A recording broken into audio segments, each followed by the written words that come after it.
The following is a presentation of WGN Sports. In good times and bad, the New York Yankees always seem to be the gold standard to measure a team's true contention. This series is no exception as the Sox limped home from a 1-6 road trip to face the American League leading Yankees. And last night's bottom-of-the-ninth victory breathed some life into our White Sox. Tonight, Game 2 between the Sox and the Yankees, next.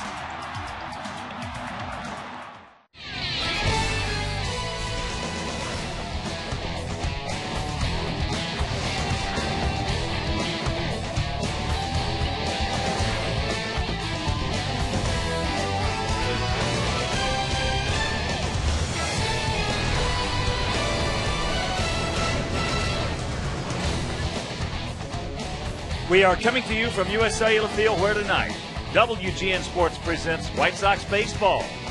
It's Big Jim Thome, Paul Konerko, A.J. Pierzynski and the Sox as they get set to butt heads with Derek Jeter and Joe Girardi's New York Yankees. Hi, everybody, and welcome. Former Cy Young Award winner Steve Stone, I'm Ken Harrelson. We get set to bring you Game 2 of this 4-game set. And the opener last night, if you missed it, it was really a good ball game. Gavin Floyd was just outstanding. Andy Pettit pitched very, very well. Sox won it 3-2 on a big base hit by Dwayne Wise in the bottom of the ninth inning. So the Sox come in at 52 and 51 and tonight because of the trade this afternoon. Starting for us, DJ Carrasco. Supposed to be Clayton Richard, but he's now a member of the San Diego Padres, so DJ Carrasco gets a chance to start. He's made 34 appearances this year, all out of the bullpen, and he's 3-1. His ERA's in the mid-3s, so he's throwing the ball pretty well. Now, I don't know what to expect out of him, but I think that if you can get 5, everybody would be ecstatic. And he's going against Sergio Mitre. He's a guy that is in his 3rd start with the Yankees. Lifetime in the minor leagues, he's thrown pretty well, but in the major leagues, he's gotten hurt. He originally came up with the Cubs, and now he's one of those guys that's put into there to throw maybe 5 innings. So you got 2 guys in the same situation, neither of them really in the starting rotation normally. Both of them going head-to-head tonight, and Hawk, it should be an interesting one. Very interesting. So sit back, relax, and strap it down. White Sox baseball coming your way.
To a situation where you have a chance to get to the playoffs, you certainly want an opportunity to dream about winning in the playoffs and getting to the World Series and winning a World Series.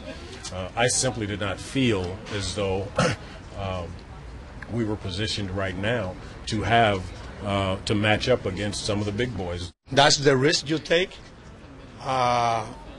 Obviously, they show people we all about this year. They show people we can play without this, with PB in the next couple of days, couple of weeks. Hopefully, when he come back very strong, and whatever starter got left, I know he will give his team a chance to win, and that's all. That's all that matters. You know what I mean? When he get here, I'm pretty sure he will get, because it's that type of pitcher, to give a chance to win every time he's in the mound. So I'm a Padre. That's what I've been told. I'm excited about the opportunity. It's kind of hard leaving here. I came up through here, and I'm really appreciative of the opportunities Chicago's given me. Nothing but happy with what the playoffs last year, just being a part of it, and making the team this year. That was all a lot of fun. I'm ready to move on. It'll be fun. Big trade, 5 players involved, all 5 pitchers. Impossible to evaluate the trade today because there's a lot of youth going to San Diego and a wonderful pitcher coming here to Chicago. The question is, when will Jake Peavy be ready? The answer probably around September 1st. Now, that being said, there's a lot of work to be done to stay in contention until he gets here, but there's no doubt he's a #1 quality starter. Well, I've learned over the years, as Steve has, to make a judgment right now is not the right thing to do on a trade, because it's very seldom your first instincts are not necessarily the right ones. So I'm going to think about this tonight, think about the trade. But right now, what it boils down to for me is the fact of Carlos Quentin. If Carlos Quentin can play in August and he can play in September, we're going to probably win this thing. Now, we're going to miss Clayton Richard? Certainly. Has Dexter Carter got a big upside? Certainly. All these guys have. Alan Prada was the #1 pick. But when you can pick up a Cy Young Award winner like that, that does not – what we lost is not going to preclude us from winning the divisional title this year. There's no doubt that Kenny Williams paid a high price, but he said it in that clip. He's in it to win it. And hopefully that's exactly the way it works out. And thank goodness he's like that. And we'll be back.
Summer baseball station in high definition is sponsored by Comcast. And the Yankee lineup is Derek Jeter at shortstop, Johnny Damon in left field, Mark Teixeira at first, and it's Rodriguez, Matsui, Posada, Cano, Cabrera, and Eric Hinsky hitting ninth and playing right field. White Sox defense and how they'll line up behind Carrasco, left to right, Quentin, Posednik, and Kotze. In the infield, Beckham, Nix, Getz, and Konerko. A.J. Pierzynski behind the plate, and D.J. Carrasco getting an emergency start on the hill. He's 3-1 this year, a fine ERA of 3.58. This is his first start after 34 appearances out of the bullpen. And so he will try to hold down this Yankee lineup. Clayton Richard was supposed to go, but Kenny Williams shocked the baseball world by acquiring Jake Peavy. And so the umpires for the game tonight: the veteran Tim McClellan behind the plate. Then it's Andy Fletcher at first, Greg Gibson at second, Ted Barrett at third base. Okay, fans, it's 7-11. It's time for the first pitch. Tonight's game is presented by 7-Eleven. And now I'll turn it over to my play-by-play partner, Hawk Harrelson. All right, Stone Pony, thank you once again. Good evening, everyone, and welcome to White Sox baseball right here with WGN Sports. So happy you could join us for Game 2 of this 4-game set. In the opener last night, Sox, as I mentioned, won a thriller 3-2. Big base hit by Dwayne Wise, knocked in Scott Posednik, who was pinch running for Jim Thome, who started off that inning with a base hit. So now we are ready for Game 2 as the wonderful player, Derek Jeter, the captain of this Yankee team, steps in, hitting at .323. Takes that pitch up high. Jeter, a .316 lifetime hitter with the Yankees. Yankees come in hitting at .276 as a club with a 4.32 ERA. There's the strike, and the count evens at 1. New York 62-40, 22 games over under Joe Girardi, who really had a tough April. That fastball fouled back into count 1-2. He had some injuries. He had some terribly inconsistent pitching.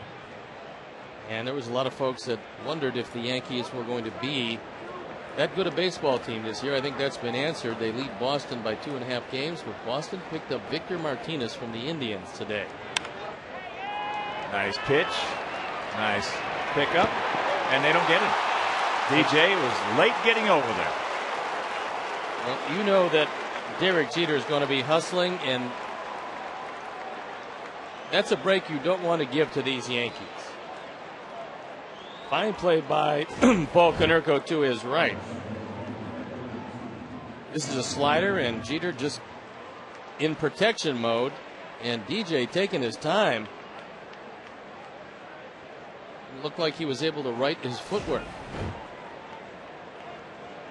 Jeter 18 for 22 in stolen bases. Last thing you want to do is give this ball club 4 outs.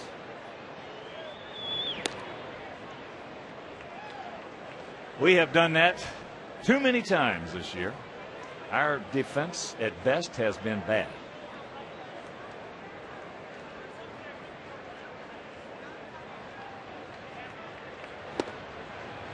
How many games have we cost ourselves because of plays that were not made and errors?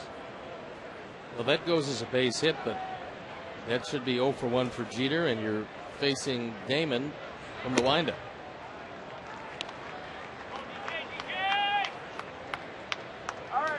Damon hitting at .276, 17 homers, 58 knocked in. Johnny was 2 for 3 with an RBI last night. Looks that one foul over into the camera well. Damon's first step is most unusual because he literally steps out of the left-handed batter's box. And he rights his foot. He's got a wide open stance. But it's most unusual. And he's been a good player for a long time. I love what he does. I love that's his trigger. And it all starts with the feet. You know, that's what's got you on the ground. You synchronize those feet, and it makes it easier on the upper half.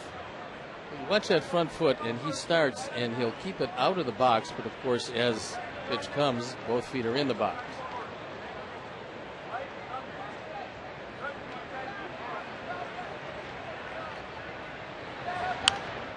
And that's fouled away. And that's one thing that Johnny has really become very accomplished in over the years, is fighting off pitches, fouling them off. He probably, I don't have the numbers, but he probably, throughout the course of the season, for his number of bats, will foul off as many pitches as anybody in the American League. Makes it real tough on the starting pitcher, especially when he's close to the top of the order. And there's a base hit, so the misplay by DJ on the ground ball by Jeter, and he's in trouble.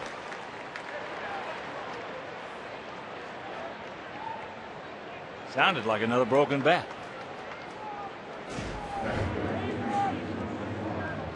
This one just kind of hangs there over the inside part. And Jeter couldn't get as much of a jump as he'd like because he was going to run right into that ball if he did, so he settles at second base. So here's Teixeira. Well, Steve, you're an outstanding pitcher. You don't win the Cy Young unless you know what you're doing. 25 games. But over my experience in this game in 50 years, I have seen in situations like this where you got a reliever coming out to make a spot start, as a rule, in general, what they will try to do is they will come out, pedal to the metal. Fastball, hard curve, hard slider. And I have seen the exception to that a few times, very few, as that's fouled back, to the degree that if they do get in trouble, they get a little bit below the hitting speed rather than try to add another mile an hour on their fastball. Well, that is the exception. Yeah. And I think that DJ probably has enough adrenaline flowing now that he doesn't normally when he's in his comfort zone, and that's his first man out of the bullpen.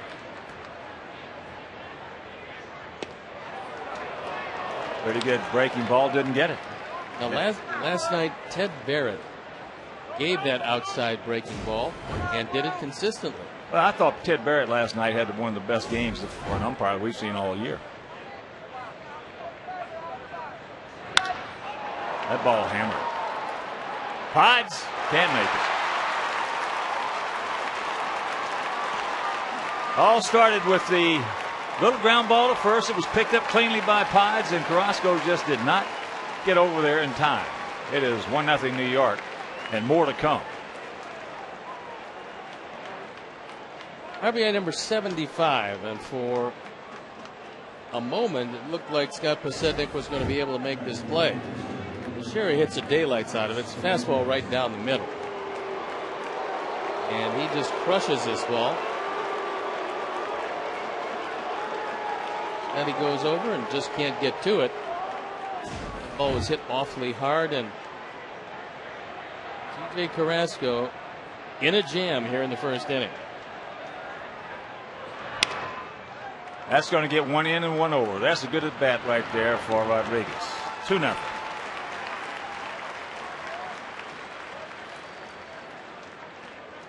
That's an experienced at bat right there. When the infield is back and they're going to concede the run, you don't overswing. That's a breaking ball away. He didn't try to pull it, just hit it right at Getz. Drives in run number 58. Well, there he did not turn the head of the bat over. A lot of guys in that situation on that particular pitch are going to turn the head of the bat over. And hit either a ground ball back to the pitcher or to the shortstop. So Matsui knocks into Sharon. It's 3-0 with the infield in.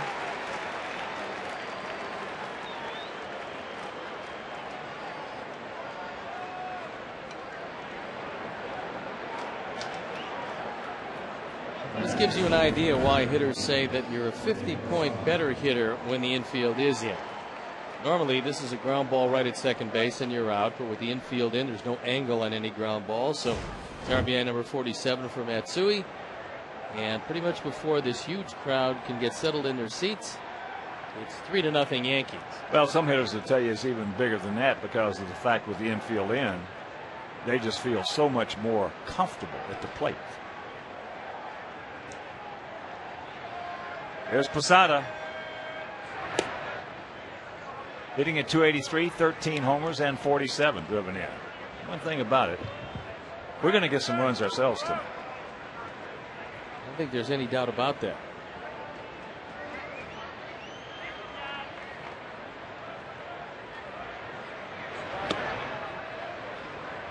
And the count 2-0. Posada switch hitter and a good one. He's been much better this year from the right side, but most of his power, 11 of his 13 home runs, have come as a left-hand hitter. This should be. Back him up. The terrible misplay started that 3-run inning off. And after a half inning of play, we'll go to the bottom.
There's Posednik, Beckham on a 7-game hitting streak, then Tomey, Konerko, Pierzynski, Quinton, Kotze, Nix, and Getz. The defense behind Sergio Mitre, left to right, Damon, Cabrera, Hinsky. In the infield, Rodriguez, Jeter, Cano, and Teixeira. Losada behind the plate, and Sergio Mitre on the hill. He's 1-0 this year, the ERA up there. This is his third start. Lifetime, he's had some problems in the major leagues. He came up originally with the Chicago Cubs, and he gets an opportunity here to get a start, and he's spotted 3 runs before he ever takes the hill. And before we show you our picks to click, you at home select yours. Scotty Podge hitting at .297, 4 homers, he's driven in 27. We'll start it off. Clocks come in. Hitting at .260 as a club with a 4.09 team ERA. Corners in close, outfield swung around to the left. Damon short out there and left. That pitch is high and wide from the 28-year-old, 6'3", 225-pound right-hander. Mitre out of Chula Vista, California. The fastball is not overpowering. There's a strike, even the count at 1.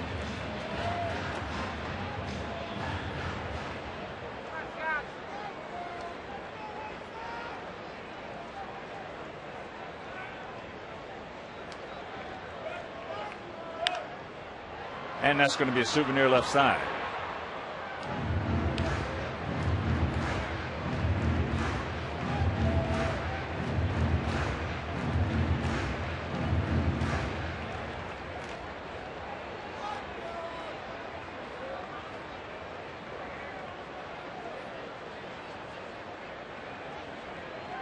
Long look in. Does he get that many pitches?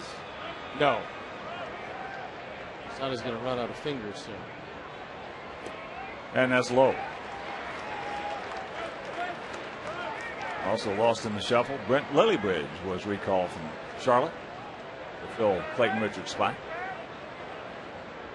Gives Ozzie a little more speed and a little more versatility, as Lillybridge can play a lot of different positions.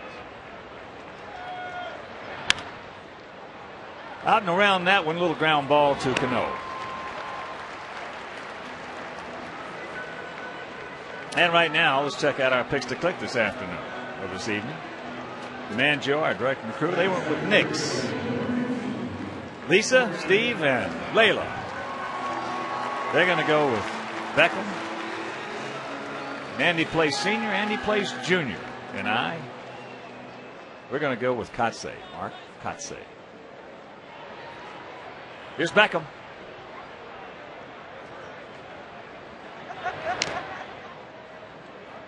He has always depended on, especially left-hand hitters, trying to pull the ball and ground to the right side. tries to sink his fastball, knowing he's not overpowering. He has faced the Sox actually when he's a member of the Florida Marlins, although not too many of them have seen him. So McClellan now talking with Jorge Posada, who got nicked with that last foul ball, giving him a chance to regroup.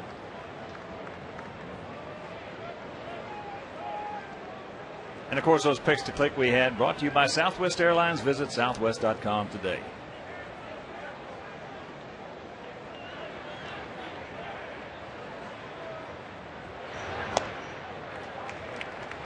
That's low, 1-1.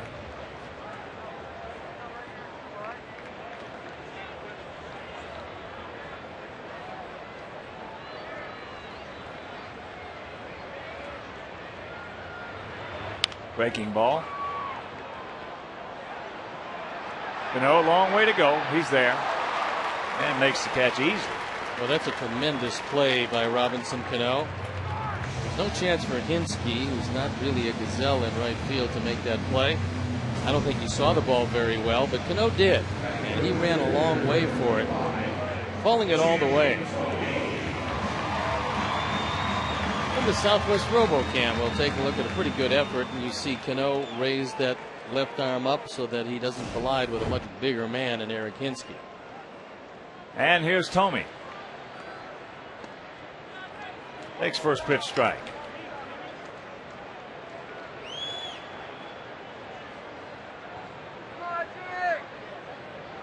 Big Jim sitting on 558 home runs. A little string on him right there, had him out in front.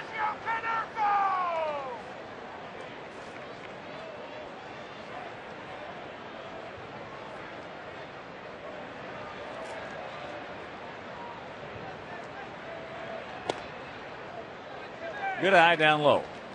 I'd say at this point, with the visibility, it's going to be a little tough for the outfielders to see everything, so the infielders are going to have to help them out.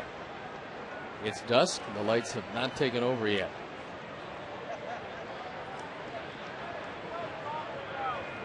Two out, the 1-2 pitch. Checks it up and fouls it off.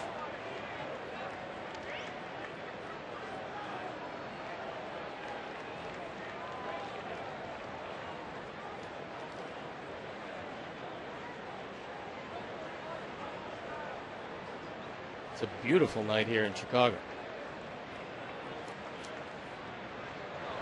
And that's outside. One of the very few that we have had. It's been unbelievable. This has not been the best of years. Even last night, where it turned out to be awfully nice, there was an 1 hour and 4 minute rain delay to start the game.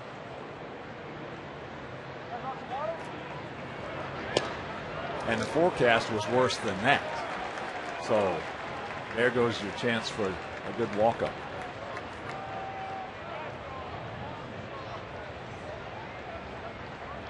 Mirko waiting to see if Tomey can keep it alive.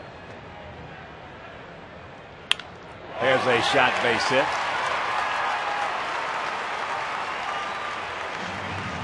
You saw the location of that last pitch where Mitre's going to get hurt.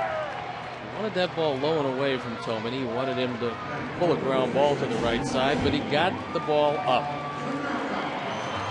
High sinkers get hit awfully hard. Instead of ground balls, you see line drives, or you see the ball go out of the ballpark. It's almost like saying a jumbo shrimp. It's the high sinker? Yeah.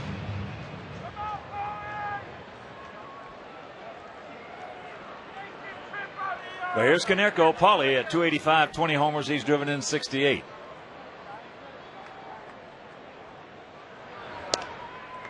Low and away. And while we have a moment, a very happy birthday and a big White Sox shout out to Paul Stavrakis.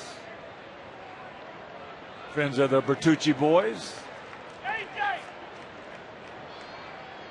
How they doing, by the way, the Bertucci boys? They're doing just fine, thank you very much. Already made their visit. That's good. Strike on the outside corner, says Big Tim McClellan. McClellan's been a good ump for a long time. Well, you ask most of the catchers around the league, Who's the best umpire in this league? Without question, most of them say right off the bat, Tim McClellan.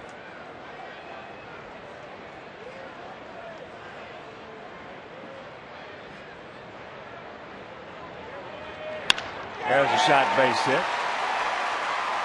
Otomi will pull up at second. And with 2 out, 2 on, that'll bring up AJ. Mitre tried to get that ball inside, but once again, he got it up a little bit higher than he would like.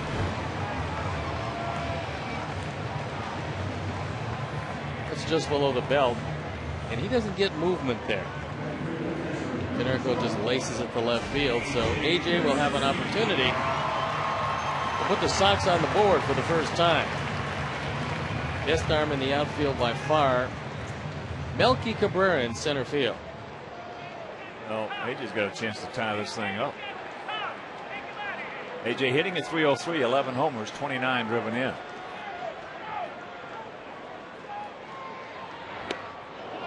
Starts him off with a changeup.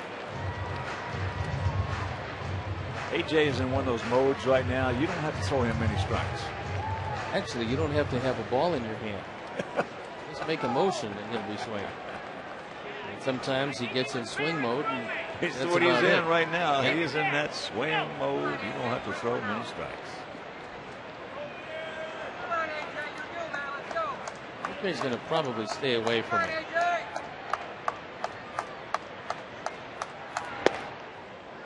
That's outside. Now, Jorge Posada has actually used nail polish on his right hand, throwing hand, so that Mitre can actually see the signs.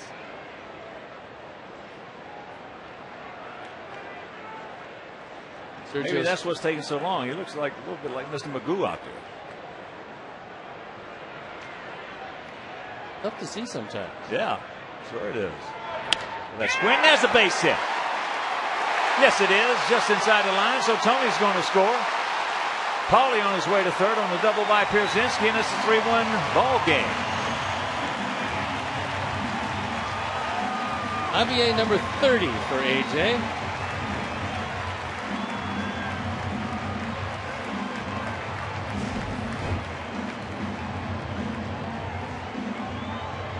See, Posada wants it on the ground. He handed the ground with his glove, and he wants that ball down, and AJ just slices it just inside the line.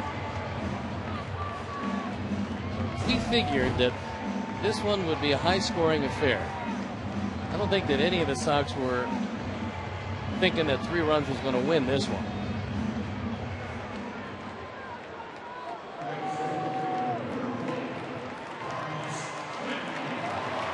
Most of the time, that is the way the thinking goes, especially at home. The team gets 3 in the first, and it really doesn't bother you that much. On the road, sometimes, yeah, it does, according to the pitching. You also have either A.J. Burnett or C.C. Sabathia on the mound. Might be a different philosophy. According to who's pitching. As Carlos takes ball 1.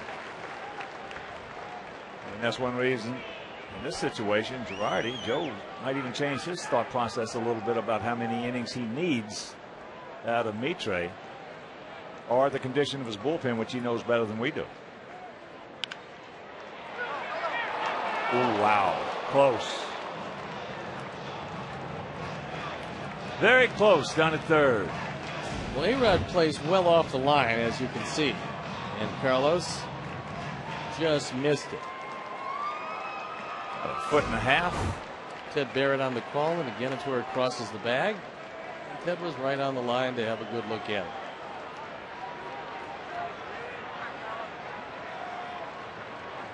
Big pitch right here, the 1-1. Checks it up. He did not go. I talked to Carlos before the game today, and they asked him how he felt overall, and he said he feels real good. And I said, well, you're starting to look like you've got a pretty good idea about your timing. And he said, yep. He said, I do. Well, not much to show for it yet, but it looks like you're about ready.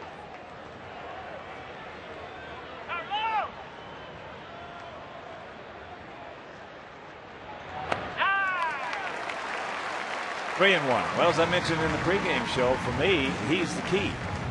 If he plays in August and September, we're probably going to win. If he doesn't, we're going to have a big problem.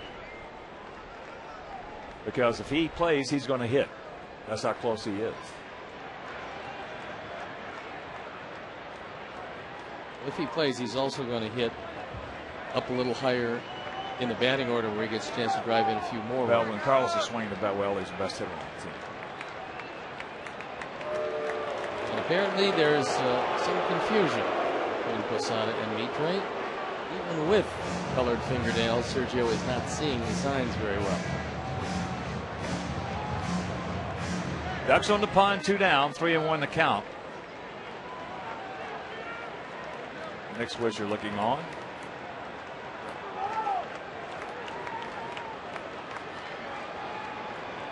Don't help him out.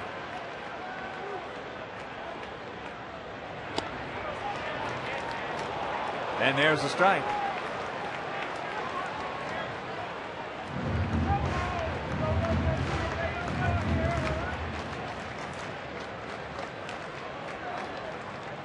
Here's a look at Posada. Normally does not have fingernails that look like that. Ball 4 base hit right here, Carlos.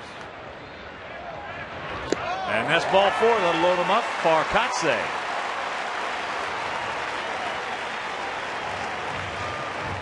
The 3-2 breaking ball wasn't even close. Also 27 pitches already in the first inning, and Joe Girardi right now in his mind thinking about who's first out of the chute in the bullpen, and then who do I go to after that, and how many am I going to get out of Sergio Mitre. I think approximately what Ozzy's thinking about in the Sox dugout.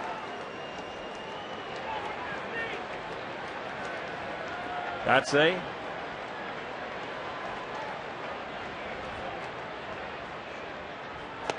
big hack. 0 for 4 last night, hitting at .232 with a home with 5 RBIs. This should be a good matchup for Mark because he is a good low ball hitter, and that's where Mitre tries to live. A great deal of speed on the base paths. And that's just a little soft fly ball in the left field. So the Sox score 1, lead the bases loaded, and after 1, it's the Yankees by 2.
Lead it off here in the top of the second. Yankees lead it 3-1. No hitting at 305, 16 homers and 56 driven in.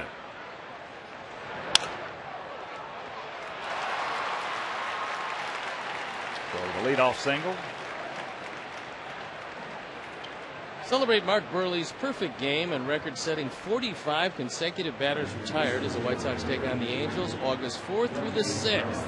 The Mark Burley Appreciation Series will feature giveaways while supplies last, including a perfect game baseball card and collectible poster.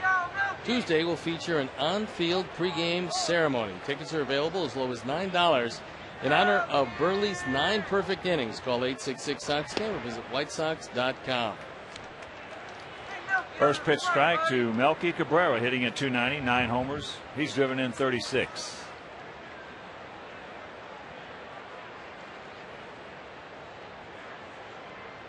Outfield about equidistant, slightly to the left. Beckham in on the grass at third. Milk, he's gonna walk you. Don't swing, buddy. Milk, don't swing. He's gonna walk you. Milk, watch out, man. Just looks to second, goes to first. 1 out. Both Cano and Cabrera are products of the Yankee farm system. There was a time when the Yankees would trade away most of their young talent and try to assemble the good players from other places. And now they keep a lot of their younger players and also go out and buy very good players from other places. Well, that all stopped when Gene Michael was the GM. Gene stopped all that trading of all the good young talent. And to his credit, it worked out for the Yankees. I'm convinced, George, that you couldn't build without keeping your youngsters, especially when you develop guys like Jeter, Bernie Williams, Mariano Rivera at the time, Ramiro Mendoza. Well, Bernie Williams was one of the keys that put Gene Michael on that track. He would not allow. And when you try to convince George that in that time frame of something, it was tough. Yeah. 1 out, 1-1 to count. Minsky. 6 for 18, and of the 6 hits, 2 of them have stayed in the park. He presented his ring from the Tampa Bay Rays for the game last night. I told him, you should be a scout because you're picking some pretty good teams to go to. It was right from the Rays to the Yankees the next year. Here's the Saint. Is it Fernoulias? Saint Fernoulias. It's a good look. Saint. Saint Fernoulias looking out on him. He's got him sitting on his shoulder. Yeah.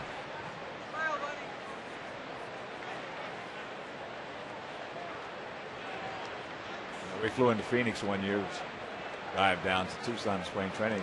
Harris, my wife, left her carry-on rock kit that had her jewelry in it. On the side, we didn't load it into the rental car. That's foul back, so we drive down to Tucson. We're staying at La Paloma. We get out, unload the car. She says, well, honey, where's my handbag? I said, what? I remember leaving it on the side there with the baggage. You go out the side. You know how busy Phoenix Airport. Sure. She said, oh, St. Fernoulias, please.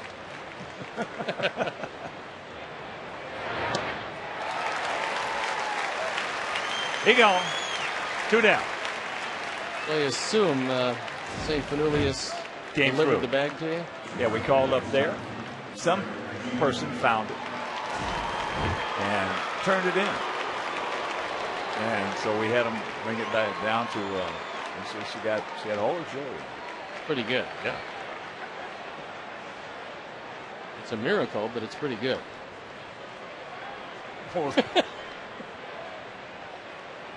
Derek Jeter.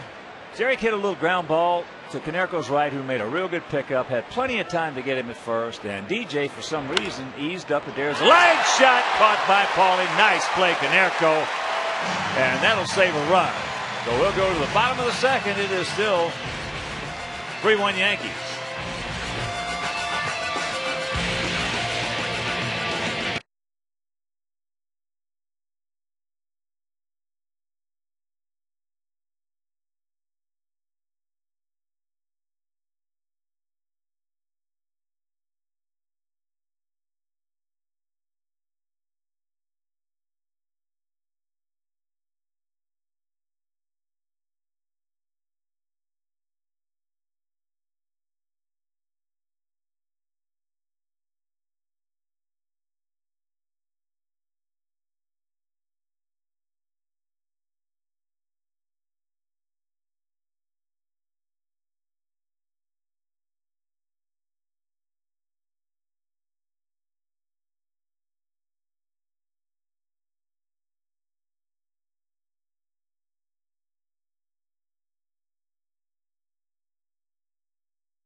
high def shot of the game.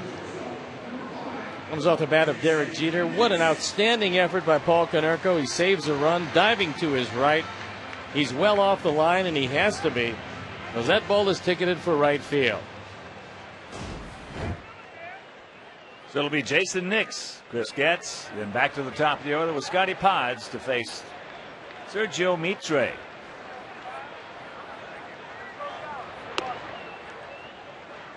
Takes that pitch inside. There are the numbers on Jason. Outfield there, straight up and spread out.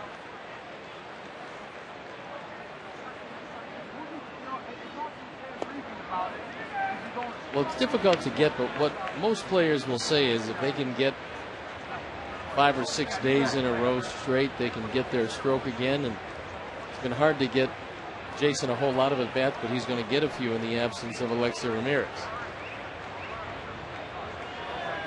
Breaking ball, no. Slider off the plate, and the count 2-1.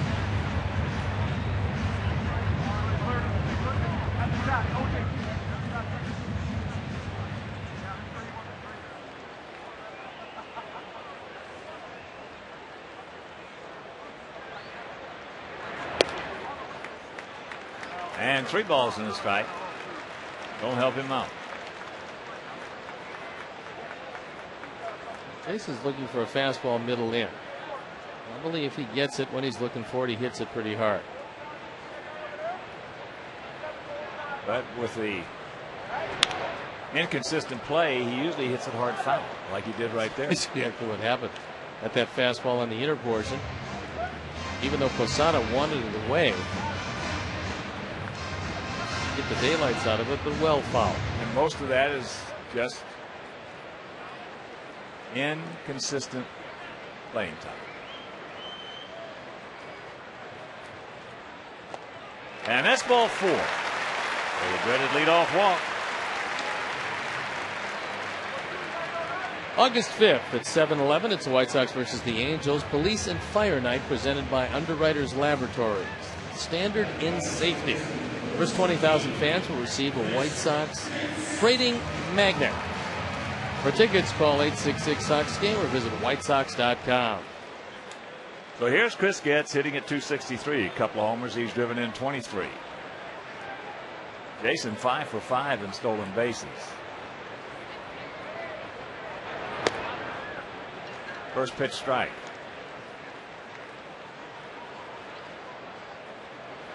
Chris 1 for 3 last night.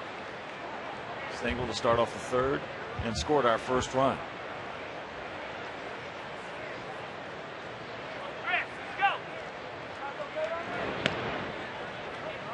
Scored that run on a double by Gordon Beckham. Cano is playing him pretty much up the middle, as is Jeter, so they're pinching the middle, and there's plenty of room on the right side to drive the ball through if Chris can pull it. Watch out. And Hensky out there, normal depth, which is fairly deep and right. Anything hit out there, Sox are going to test it. Somewhat surprising that Cano would be up the middle, because in talking to Joe Girardi, he said his best range is to his right. And there's the base hit. Jason had to pull up, make sure that ball didn't hit him, so he will stop at second. And 2 on, nobody out. Well, there's the hole you're looking for. That ball sunk, but it was out over the plate.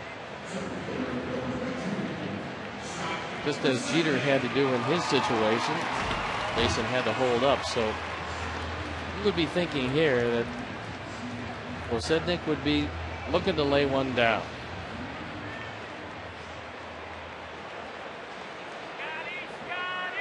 Got Rodriguez in on the grass at third. Teixeira, one of the better and more aggressive first basemen. He'll be coming in if he sees any sign at first. Right now he's right at the cut of the grass.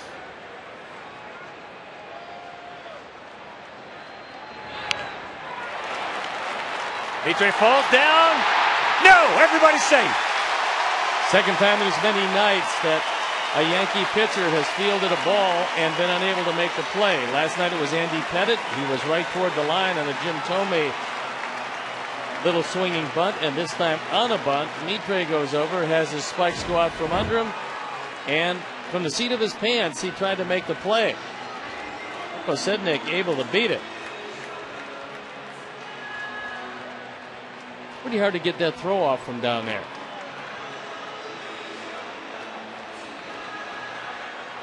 I know it's always been hard to hit sitting when you're behind.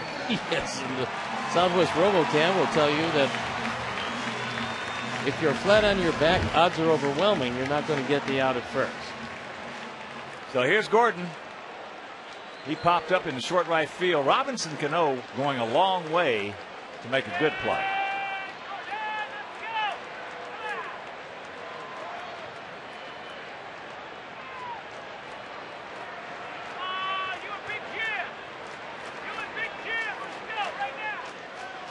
Now, too much time taken for Beckham's.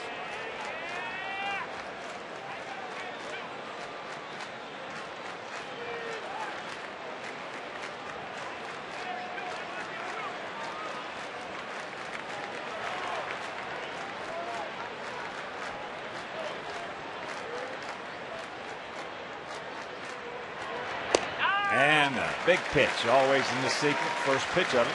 That misses.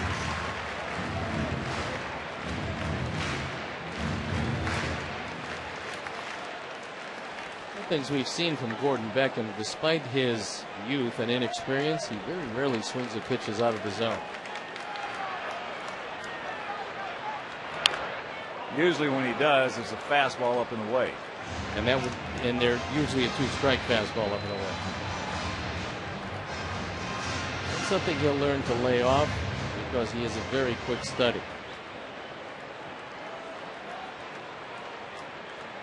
Big pitch right here now. The 1-1.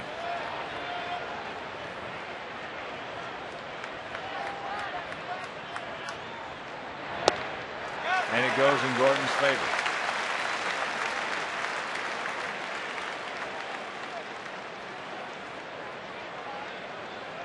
Now the Sox have very good speed on the bases.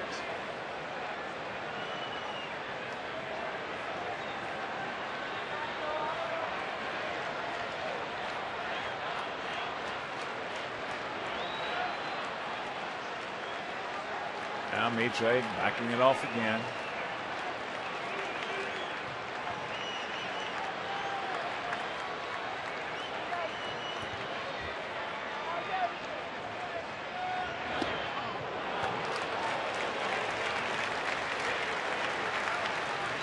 He did not go, and count 3-1.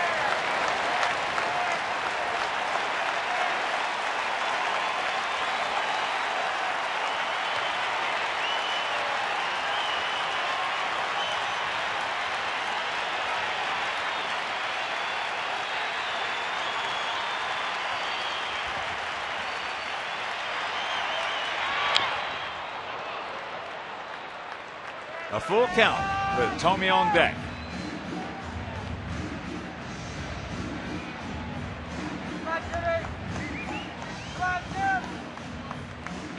With DJ waiting to see just how many the Sox are going to put on the board. He's only hoping for 10. Ball 4 base hit right here, Gordon.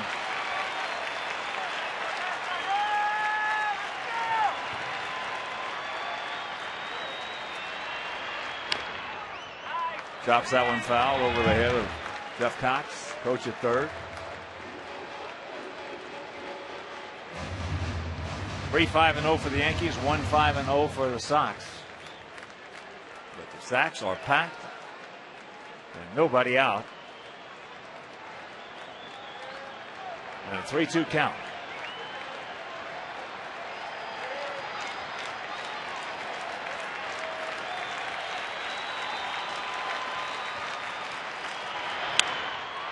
That ball into center field. That's going to be good enough.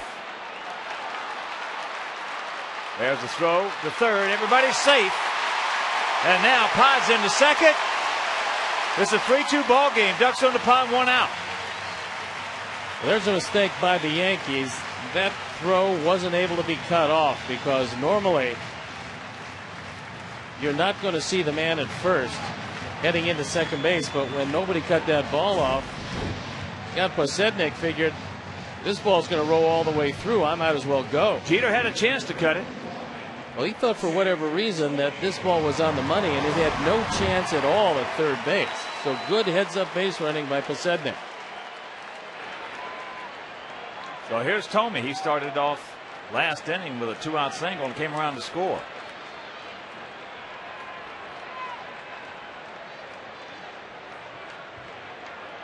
No, back on the grass, way back. And there's a shot base hit. They're going to wave him around. Here's the throw by Hinsky. It's cut off. And the Sox lead it 4-3. Yeah.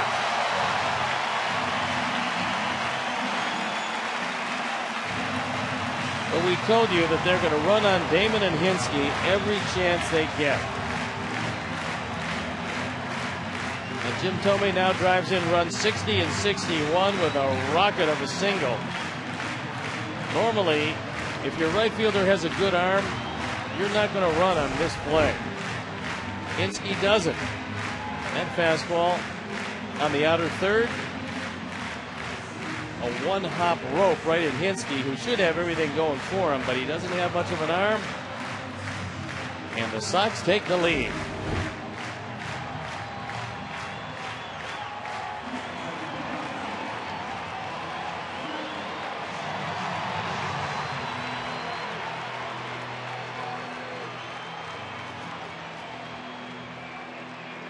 So here's Konerko.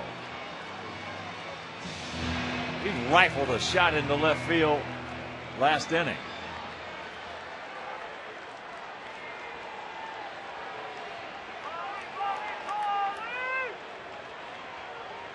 No activity in the Yankee pen. Curveball high.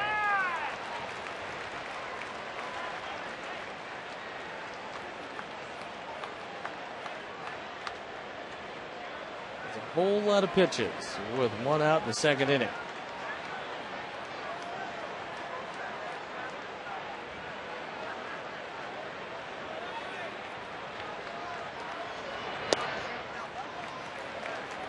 Strike right on the outside edge of the outside corner.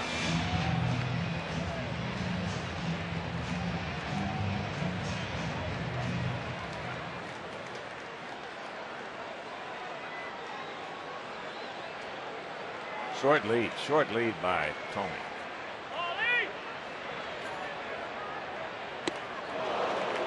High changeup. Got away with it. It's 83, so not that much of a disparity between that changeup and his fastball. And normally, if it's up that high, you don't get away with it.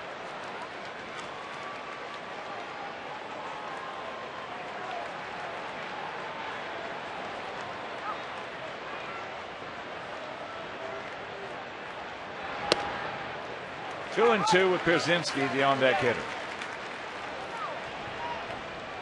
Dave Robertson throwing in the bullpen. Joe Mitre has been treated rather rudely here in the early going. Let's have 6 hits.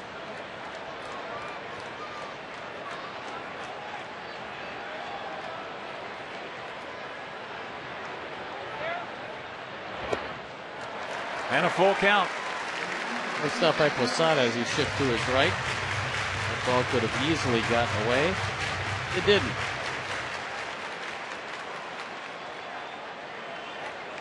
AJ started the scoring with an RBI double last inning.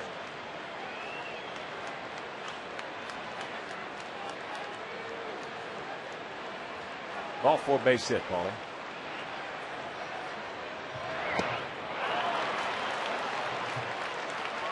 Long right through it. First strikeout for Mitre, second out of the inning, and here comes AJ. Ball had pretty good movement and sunk out of the zone. It's up to AJ to keep this inning alive. AJ doubled in the run last inning. Now it's 30 RBIs, 13 doubles.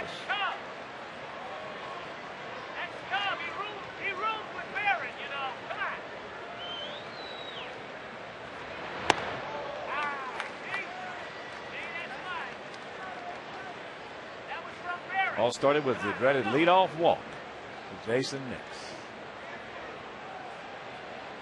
Single by Getz. Infield single by Pods when Mitre fielded the bunt and fell down. Sacrifice fly by Beckham. 2-run single by Tony. And that'll do it, but a crooked number goes up on that board. We'll go to the third leading 4-3.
And who's back from both Iraq and Afghanistan, and he's going to talk about the Illinois Family Relief Fund for our military. And Governor, tell us a little bit about it. Well, we got to help everybody who's served in Iraq and Afghanistan, Steve.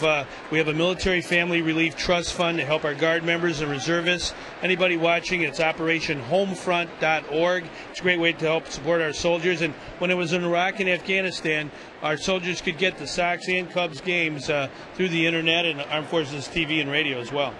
And of course, you would probably have to say that the majority of them were Sox fans. So. Absolutely. Well, how about Mark Burley? Perfect game. You know, the president was in town last week. First thing he said is about Mark Burley, and last night was Mark Burley Day in Illinois, and he's a special guy. He's really an inspiration for our whole country. He's a team player, works hard, and that's what our soldiers are all about as well. What was it like over there? I know that you've been there. I know it's something that a lot of people would like to do, certainly, and help our troops in any way they can.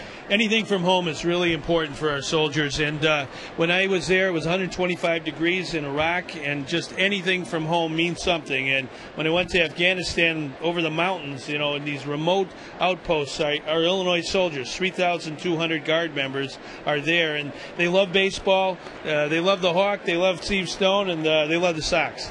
And Governor, tell us one more time, if you want to make a contribution to what I think is one of the great causes that we have in this country, how do we do it? Okay, it's operationhomefront.org. We got him out. Good inning. Yeah. Anyhow, operationhomefront.org. That's the way that people can help the Military Family Relief Trust Fund. Provides financial assistance to our military families. Every penny is used to help military families. We've helped 15,000 families in Illinois with over $8 million. It's a token of gratitude from the people of Illinois, the land of Lincoln, to those who are on the front line of our democracy. Well, Governor, it's always a pleasure to have you here. Thank you. And, thanks, Steve. Thanks for going over there and we'll see you in the playoffs. Our boys a lift. We'll see you in the World Series, and I think our soldiers will be rooting for the Sox. Thank you very much. All right, Governor Pat Quinn, a good man. A good man. Buddy, good to see you.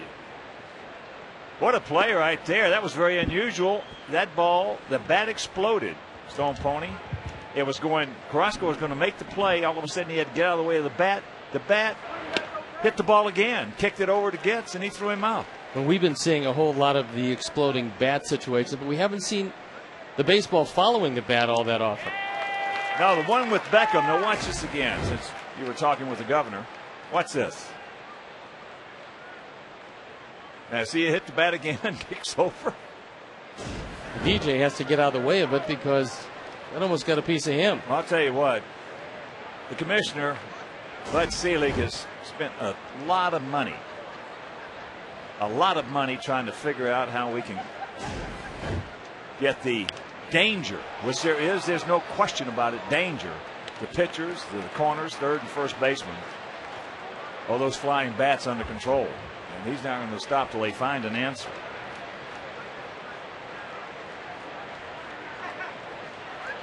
The 2-2. 4-3 Sox on top. 4-6-0 for our guys. 3-5-0 for the Yankees.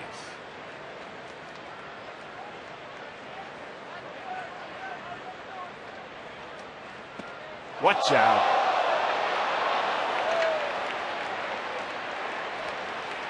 Wow. Well, he got him, and hopefully everybody's okay as that one went pinwheeling into the stands. I thought it hit the lady, but the lady got hit by not the bat, an elbow. And she's got the bat. Good. And she's not giving it up. Good.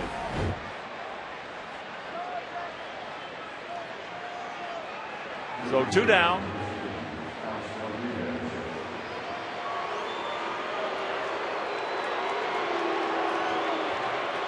Watch the elbow right in the jaw. See a big scramble for it, and she did get it.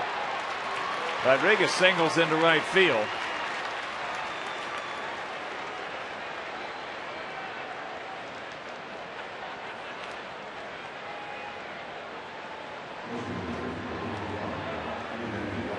Yeah.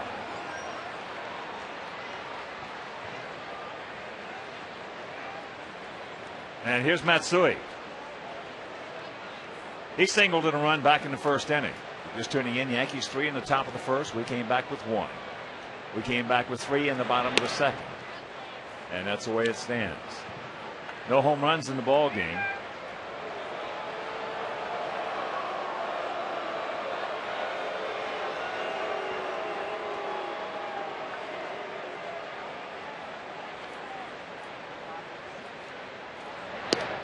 And that's up high 2-0.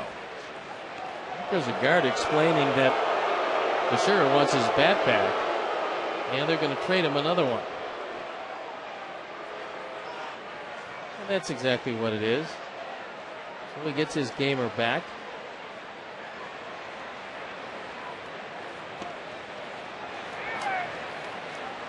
Well, the bats, interesting subject. They have, like everything else, they have gone up a ton, especially in the last year. Especially the maple bats. Well, Vinny Fresso, terrific clubhouse manager. And he's the one that the guys have to go through to get the bats. Maple bats, $95. Ash bats, $52. There's a hammer down into the corner for Rodriguez making the turn.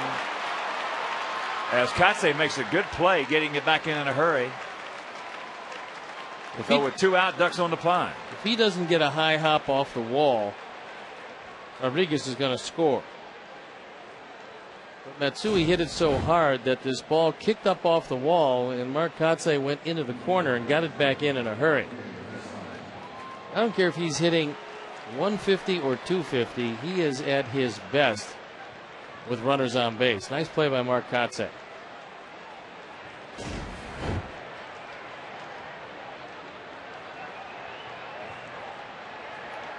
So here's Posada, hit into a 4-6-3 double play to end the first inning.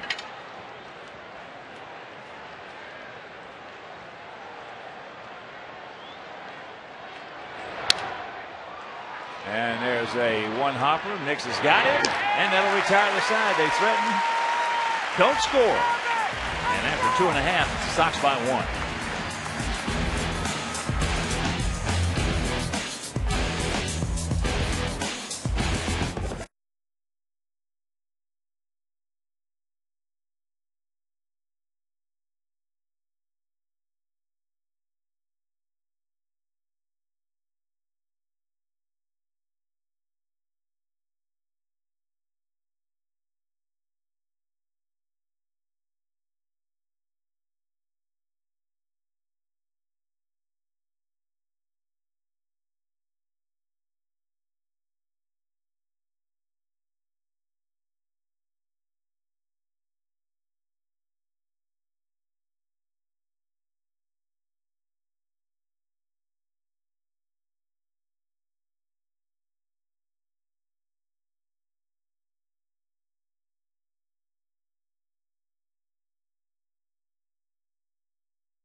Ball with the Illinois Lottery right now. Let's have a bat with the Illinois Lottery.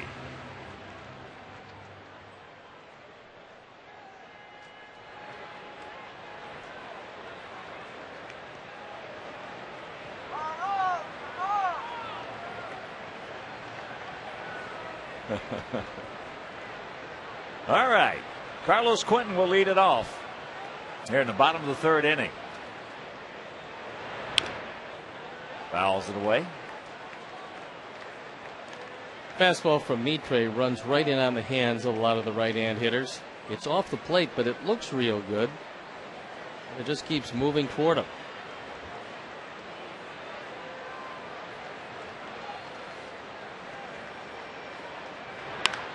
That ball hit high and deep, way back. Damon looks up. You can put it on the board. Yes.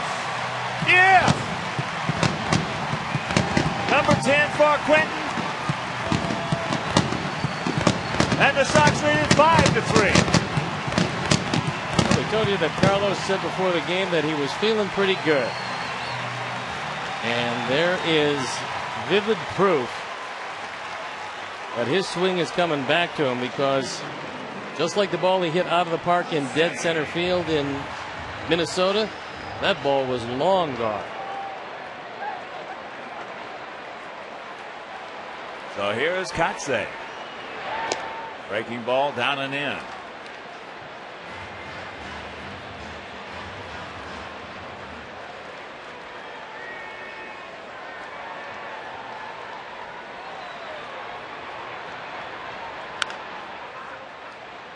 Shera backs up underneath, perfect feed. Shera, good first baseman. He's only made one error all year. Here's our fourth drive of the game, and it's Carlos Quentin getting a fastball, bringing his hands in, and getting a good part of the bat on it. That was a no-doubter. Johnny Damon looked up, took a courtesy step, and that was about it. And, of course, with that home run by Carlos, the Alex Nelius family will donate $100 to White Sox charities for every Sox homer hit throughout the course of the season. That is number 123, so $12,300 donated by Alex Nelius in loving memory of Ursula.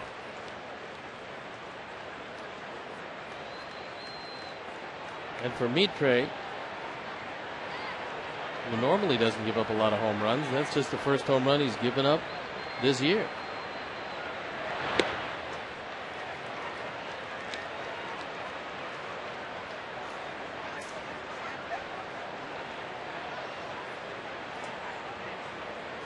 Nick started off that 3-run second with a base on balls.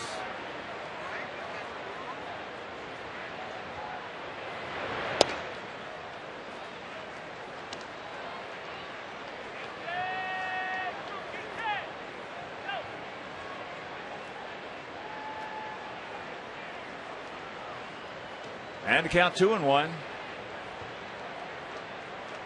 Big gap in left center. Goes through that one. The bullpen for the Yankees up for the second time.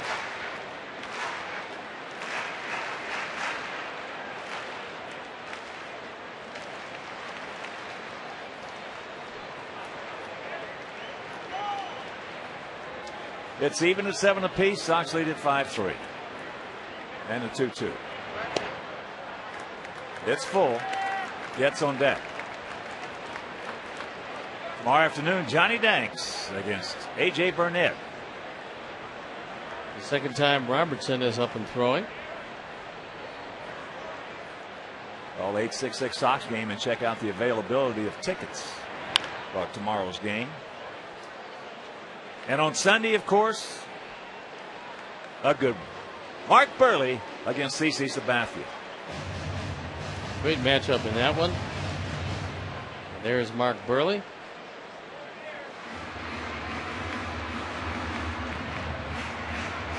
And call 866 Sox game and check out the availability of tickets for Sunday's game.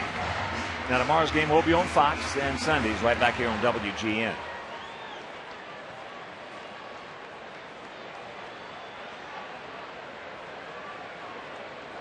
All 4 base hit.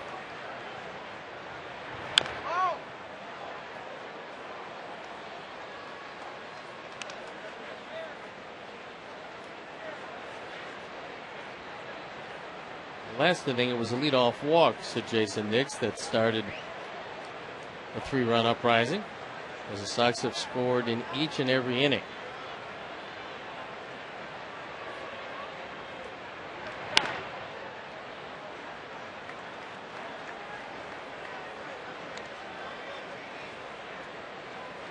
Yeah, you got to figure if Jason were getting bats on a consistent basis, a lot of those balls he's hitting very hard foul, he would keep them fair.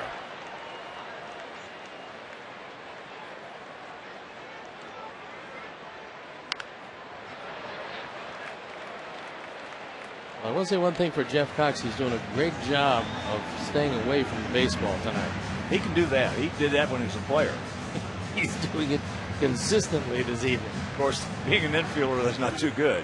No.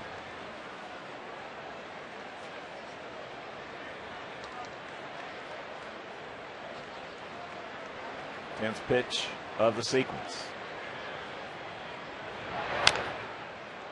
That was a chop. Jeter gets him. 2 down. Nice play by Derek Jeter, who had to come and get that ball quickly and get rid of it almost in the same motion, because Nix gets down the line pretty well. And he got him by a step. I love to watch that guy play. Have since he first came into the league. Some guys you can just tell there's something special. And you could tell that about Derek when he first came in, joined the Yankees. And you can also check the ascent of the Yankees to his arrival on the scene. And we've got one, I think, playing third base for us right now, in Gordon Beckham. Gives you that same kind of feeling. Chris Getz out in front of it. Changeup. Chris had a solid single to right last inning and scored.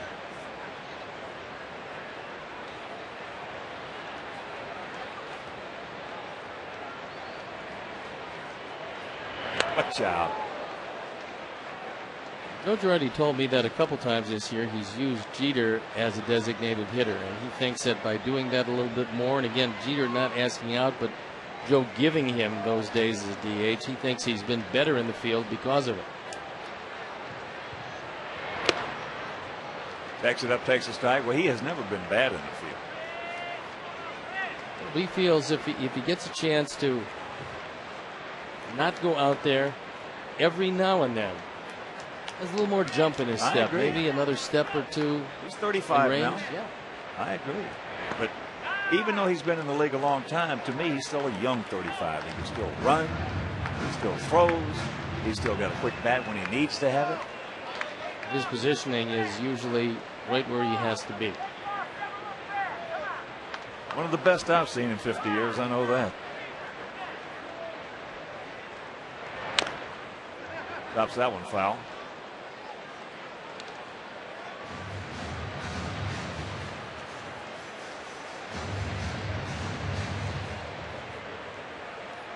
When you look at those numbers and you realize how close he is to 3,000 hits, makes you appreciate how good he's been for a long period of time. Well, he came up in 95 just for a short period of time. He played in 15 games. Then in 96, his first 4 years, rookie year, he had 314. Of course, in 95 was when there's a ground ball. Teixeira will take care of that. But the homer, the long home run by Carlos Quentin, will go to the fourth, leading by 2.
Robinson Cano takes ball 1, leading off here in the top of the 4th inning. He singled over the head of Jason Nix. Watch out, fires that one into the crowd. 1-1 the count. 5-7-0 for our guys, 3-7-0 for their guys. Cano's still a very young player, and it doesn't appear that there's a whole lot that he can't do. He's going to hit for considerable power. He's over a lifetime 300 hitter.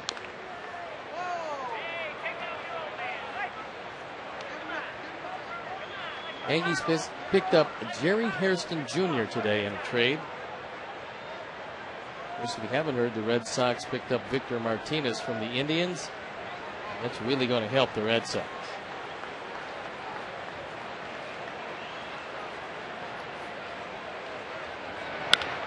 And there's a breaking ball into right field, so the leadoff single.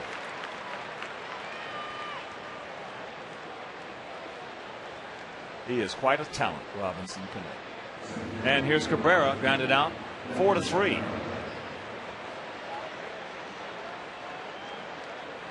Cano is not a particularly good base stealer. In fact, he's been thrown out more than he's been successful. 4 of 9.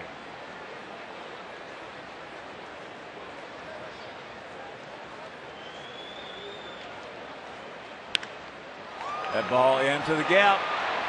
Carlos, yes! Nothing looked wrong with that left foot right there. Well, Chris Getz had to take a look back at second base because Robinson Cano actually went around the bag. And to get back to first, you have to retouch the bag and go to first base. Now, Cano thinks this is going to be in the alley. And Carlos Quinton gets to the ball pretty quickly.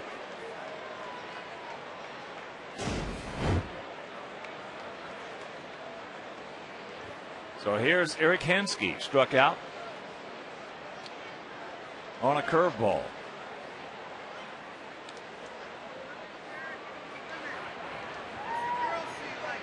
Hensky originally started his career with the Chicago Cubs and later became the Rookie of the Year in the American League with the Toronto Blue Jays.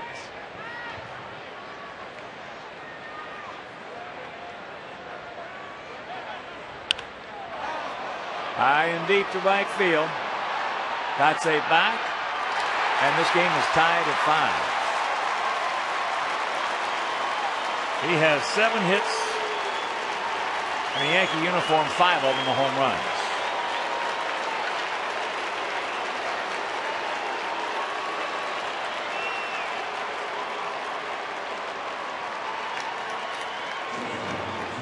Five home runs, 8 driven in for Eric Hensky. He doesn't get all of this ball, but gets enough as DJ Carrasco gets the ball up. Hensky hits it out. Well, he got the breaking ball up to Cano that he hit for the base hit.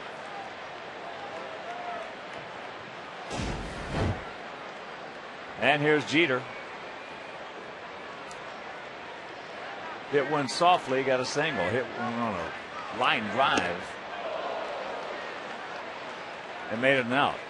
Terrific play by Konerko.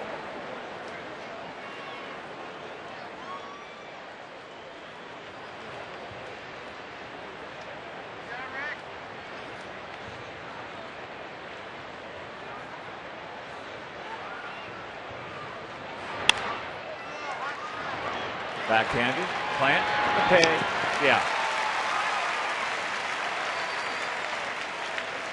And this fourth inning is brought to you by Taco Bell's Fourth Meal, the meal between dinner and breakfast, open until 1 a.m. or later. Of course, that is Lisa Stone, partner's beautiful wife.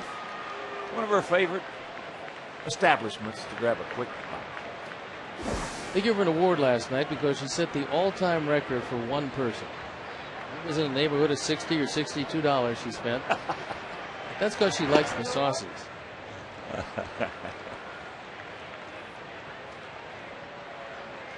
Not too many people don't like Taco Bell. It's true. That's high in the count, 2-0.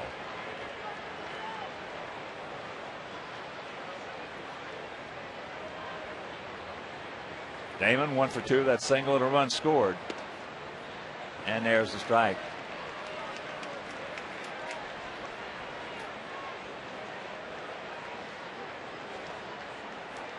Minnesota leading the Angels 5-2. Top of the 6th. The Indians have a few players left, and they're trying to help us out.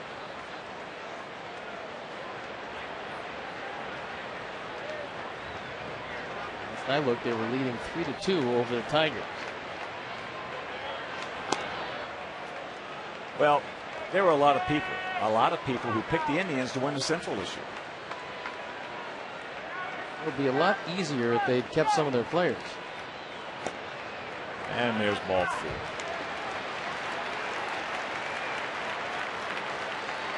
Now, you won't have those same people admitting it when the season's over.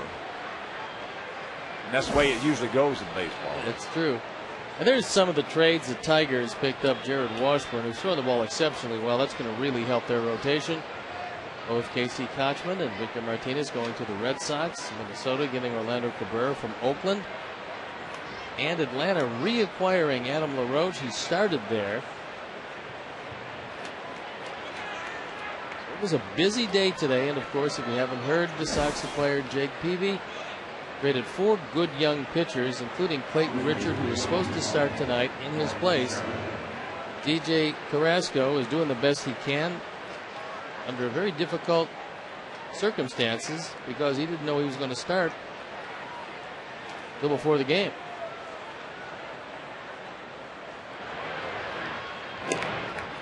Damon 8 for 8 in stolen bases. Yankees have 69 thefts. We have 64.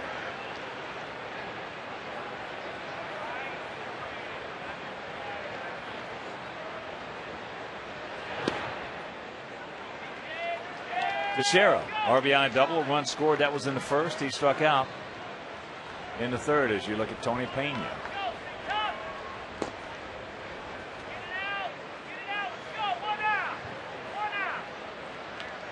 Well, you knew this was going to be a bullpen game on both sides of the equation. And you were hoping to get, if you're Ozzie Guillen, 5 out of DJ Carrasco. Same situation for Joe Girardi.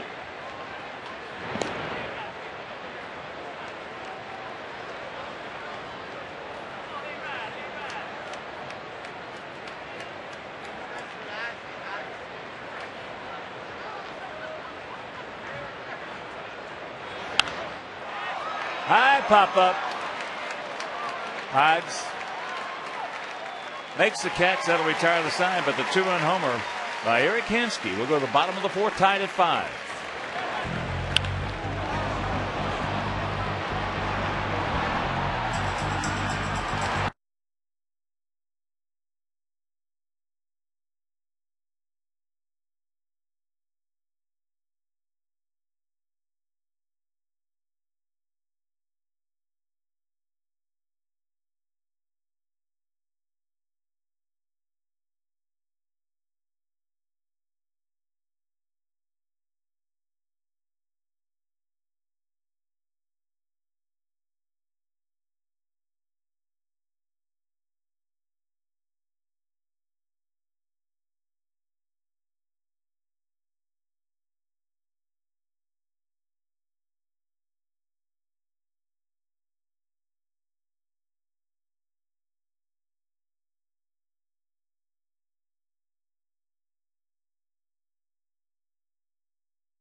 But more importantly, we have the lovely Lisa Stone, who's just flying in from Scottsdale. Welcome, Mrs. Stone Pony. Very nice to have her in. And 6-8 times going to Taco Bell should keep the cost down quite a bit on this trip. And David Robinson comes in the game. Robertson 1-0, ERA 3.76. Now for the 28th time, he's had one opportunity to save a game, and he's been successful. Well, control has been a bit of a problem, but he's a prolific strikeout pitcher. Top of the order for our guys, Hodges, Beckham, and Tomey. Takes first pitch strike.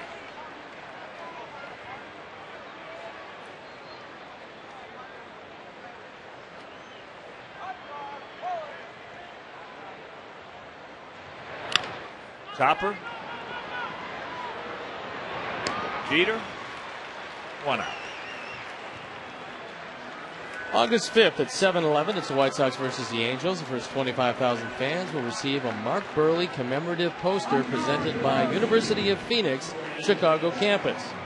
For tickets, call 866-SOX-GAME or visit whitesox.com. Well, for Mark's accomplishments, obviously the perfect game, and then the 45 consecutive hitters retired Major League record. Be sure you're here next week for that Mark Burley Appreciation Series against the Halos. As Beckham takes outside.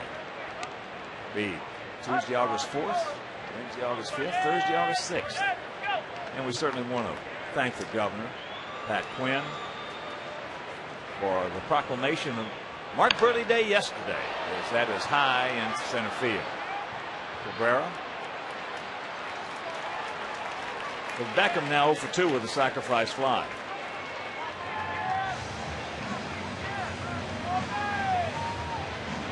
There's going to be commemorative giveaways on each night and specially priced tickets. And for all 3 games of the series, upper reserve seats will be available for $9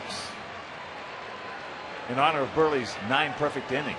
Now, normally they are priced at $23, but they will be available for $9, and lower reserved and bleacher seats will be available for $27, originally priced at $38 and $37 respectively, for the 27 consecutive Tampa Bay batters retired during that memorable game. About $45 for the 45 guys who retired. I don't think the fans will. But again, it's location, location, location. Right? That's exactly right.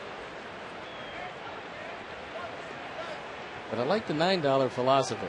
Well, John Waldron, our producer, just came up with, how about $2 for the 2 no-hitters?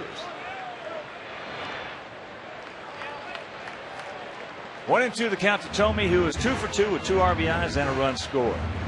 Robertson, drafted and brought up to the big leagues by these Yankees, 17th round draft pick in 2006. Every time you get a 17th rounder that makes the major leagues, you're doing a pretty good job of it.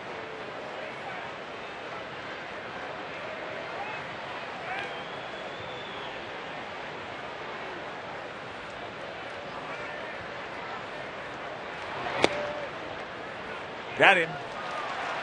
And that'll retire the side. First time that's been done. Robertson, 1, 2, 3. We'll go to the 5th. Tied at 5.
$5 footlongs from Subway. Just be the 500th texter to text Subway to 97999. So go to WGNTV.com for complete info and rules. Tony Pena comes into the game. He doesn't have a record with the Sox. He's on for the 8th time. The ERA a little bit higher than he would like, but the last couple times out, he's thrown the ball very well, and he's going to have to against the middle of this Yankee order. Rodriguez takes ball 1. He is 1 for 2, a single back in the 3rd.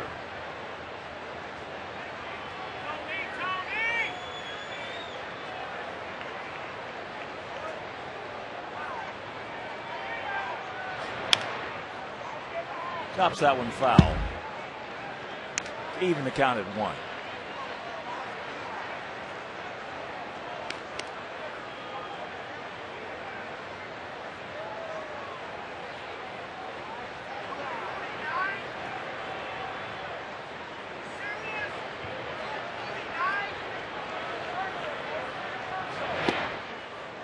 And there's a strike. Outfield straight up for Rodriguez.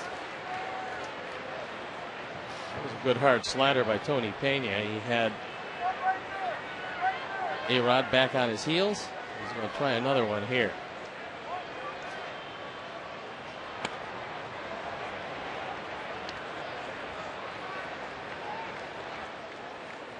Two and two.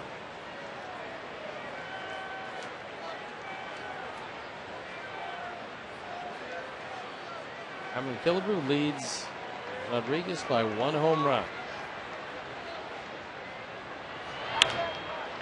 That's into left field for a base hit. So the leadoff man aboard once again. It's the 4th time in 5 innings they've had the leadoff man aboard. He went back to a slider, only this one stayed on the outer 3rd. Didn't do a whole lot. Rodriguez with very good plate coverage just hooks it into left field.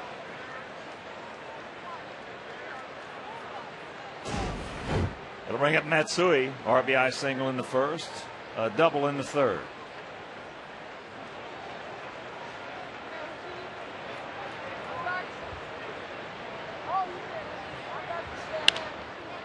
And that's a can of corn to Carlos.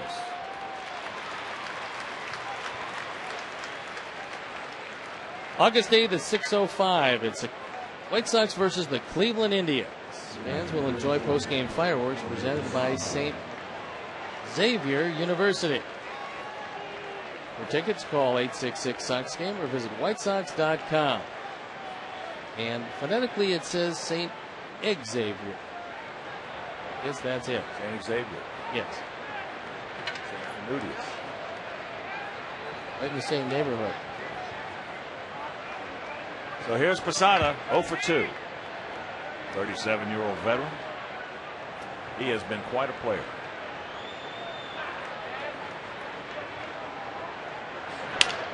And this should be bobbled. Ball jumped up and bit Nix right there. Perfect double play ball. Jason was thinking about taking it himself and instead makes just his 3rd error of the year. And this is an ideal double play ground ball. It appeared that he was starting to head towards second base before he caught the baseball. And everybody's safe. And here's Cano. He is 2 for 2.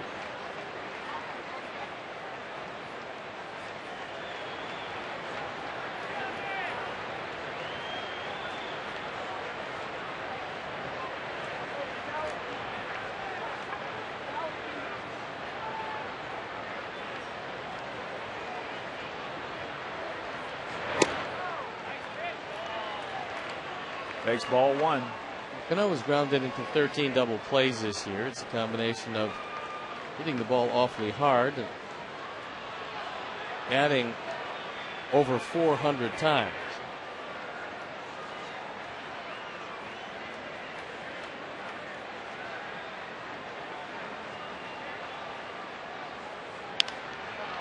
And that's into left field, right at Carlos. So 2 down.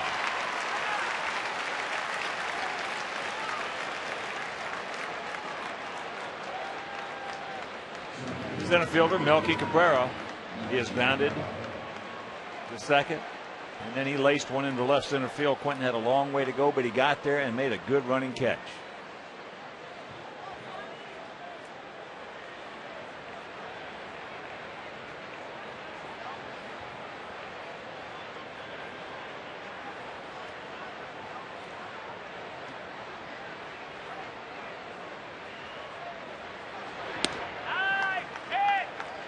Take strike one. We're 24 years old. Last year, Yankees mentioned that they were looking to or listening to offers for Cabrera.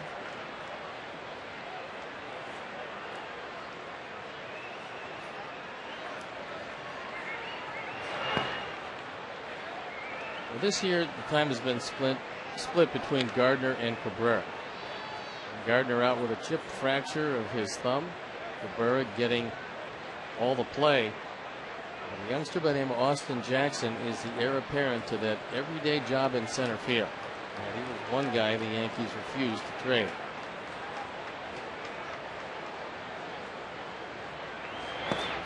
And that's low. 2 balls and a strike.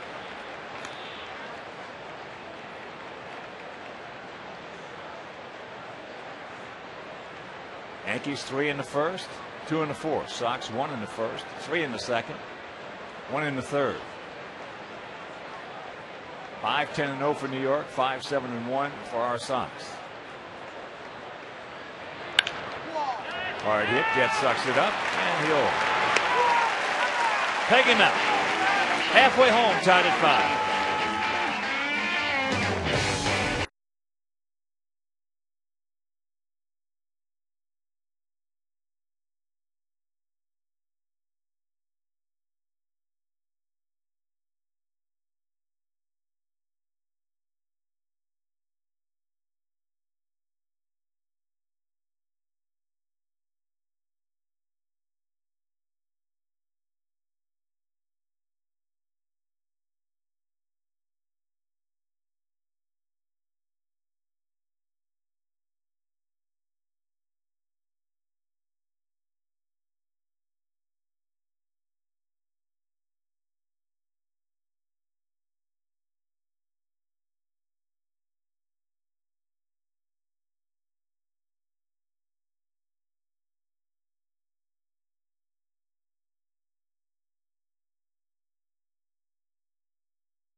Even something better, as the Cy Young Award is exclusive to pitchers should a league's MVP award be limited to position players. A yes, B no. Just text A or B to 97999 and watch for the results later in the game.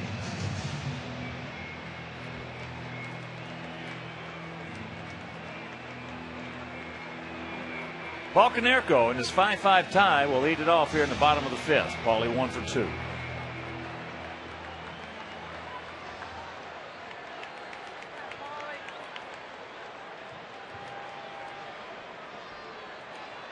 Well, that question. There have been a few pitchers who won the Cy Young and the MVP in the same season. There has never been a hitter who won the Cy Young and the MVP in the same season.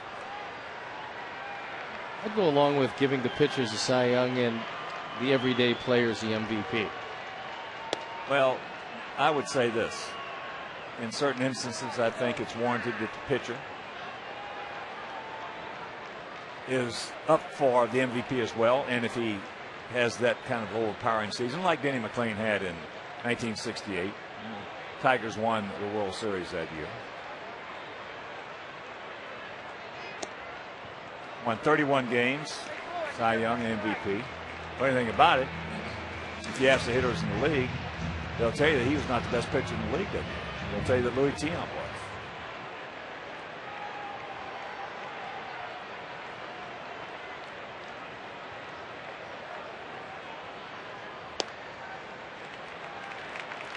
Three and one to count to Paulie. Don't help him out. Robertson has a decent fastball, but it's pretty straight. So if he puts it in the wrong spot, he's not going to fool you by overpowering you.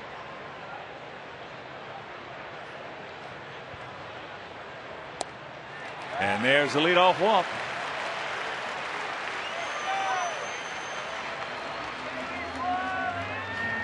And that'll bring up AJ, who has an RBI double. He's 1 for 2. Of course, in 1978, Ron Guidry 25-3. went 28-3 counting the postseason. Yeah, 25-3 in a regular season. That's, of course, the year. You know, Jim Rice wound up winning the MVP that year. And either way that the voters had voted, they were right either way. That's how great the seasons both had. Of course, in 78, the Yankees beat the Red Sox in a one-game playoff, October 3rd. First pitch strike to AJ. The Bucky Dent home run. Didn't want to give it to Bucky, huh?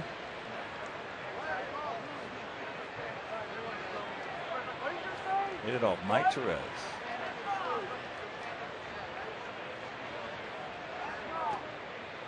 That ball hit the back of the wall. Going down. Bucky wasn't noted for his power. For his landmarkers? But he did come over from the White Sox. Yeah. Bucky was a good player.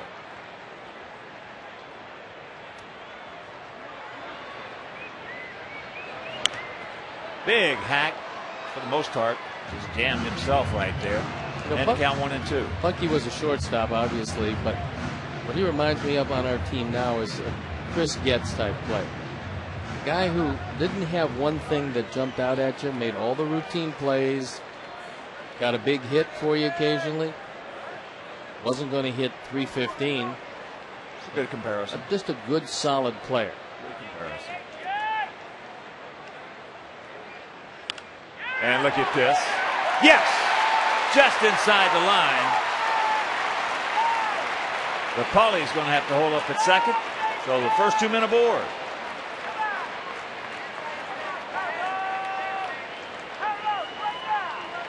Second time tonight that AJ has gone down the line.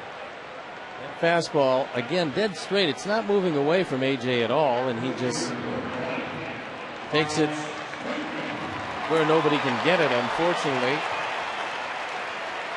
Vikaram has to go right to Damon. Just use a little short stroke with a lot of top hand. They play Rodriguez well off the line a lot. Well, you got good speed out there in left field. The better the speed in left, the more the third baseman can play off the line. As Carlos fouls that one back. That was going to be a pickoff play at first base, and it's a good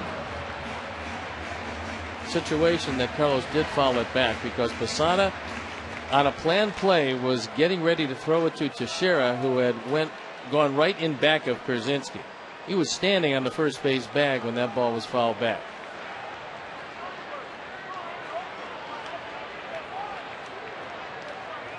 Breaking ball high. Arcatse on deck. Carlos has walked and homered, a long homer, his 10th of the season. That was leading off the third inning.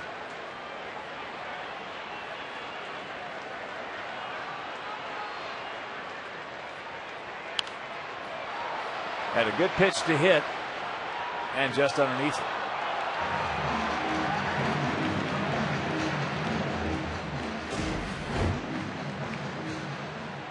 That fastball is right down the middle.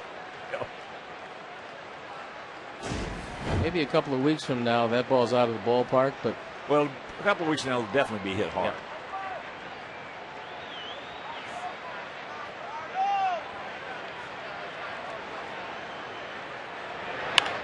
That ball hit hard in the gap. Nobody's going to get that one. Pauly. Now AJ is being held. Wow. Well, I think what was on the mind of Jeff Cox was that there's nobody out in the inning. That's what it was. That one right there is. He had a chance to score on it, but the no outs got him.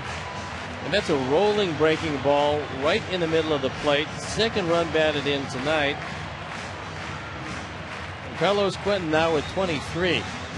And he's starting to heat it up at a perfect time. And AJ getting the stop sign. I would say if that's late in the game and that's going to be the go-ahead run, you send it. But in this situation with nobody out, they got to play the infield back. They're going to concede the run on a ground ball. And Kotze's got a job to do. Hit it to the right side, get one in, one over.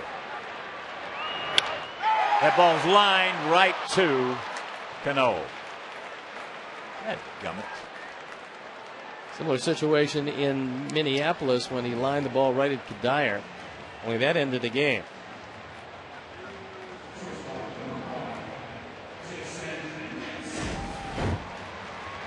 I'd say hits this ball hard, but unfortunately, was standing right there.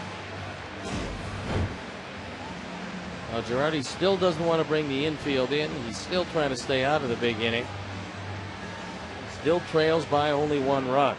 And this is a big run to pick up. And it should be a pretty good matchup for Jason.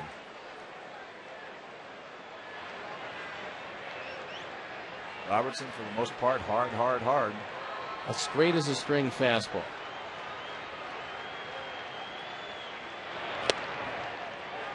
Breaking ball strike.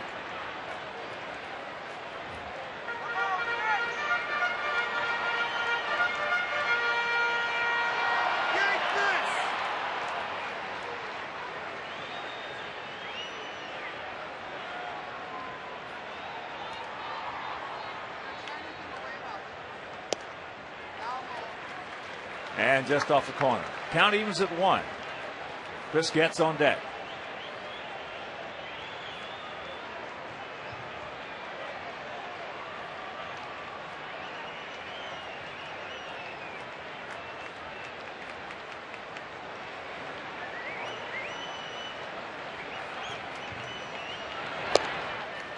Now the count 2-1.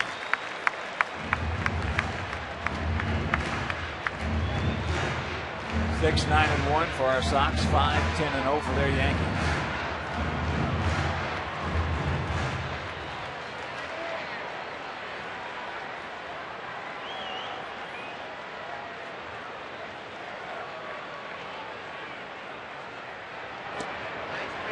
And the count 3-1. The catbird seat. You throw that 2-1 breaking ball, that's the one you desperately want to get over the plate, because you do have a bit of the element of surprise. It also shows you that you have first base open, and now you've got Teixeira in very close at the corner. There it was. Fouled it back.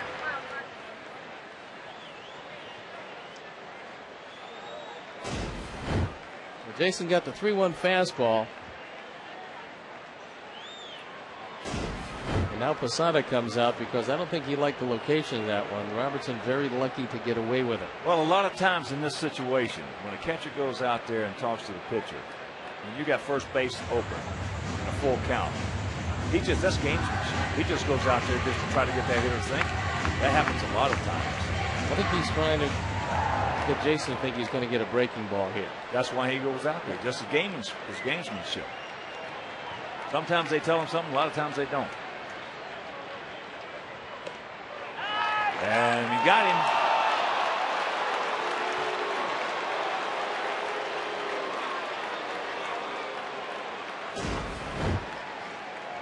Posada wants it low and away. Instead, he gets it up and in. And normally, you don't get the benefit of that call when you miss your spot by 2 feet. That looked like a pitcher was inside. We couldn't.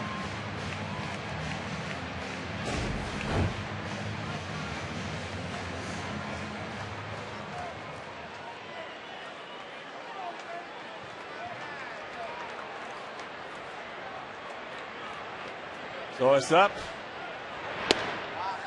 to Getz, who takes the strike.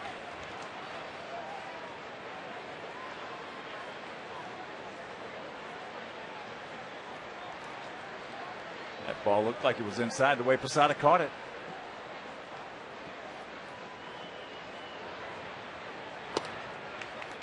And that's high, 1-1.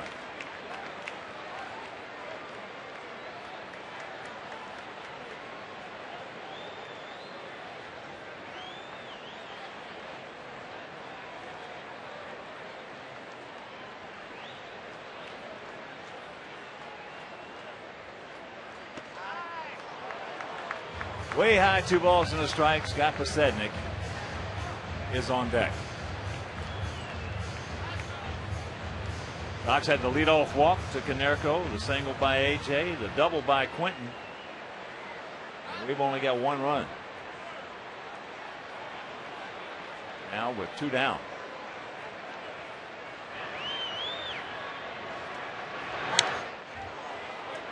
Tried to be short and quick, 2-2.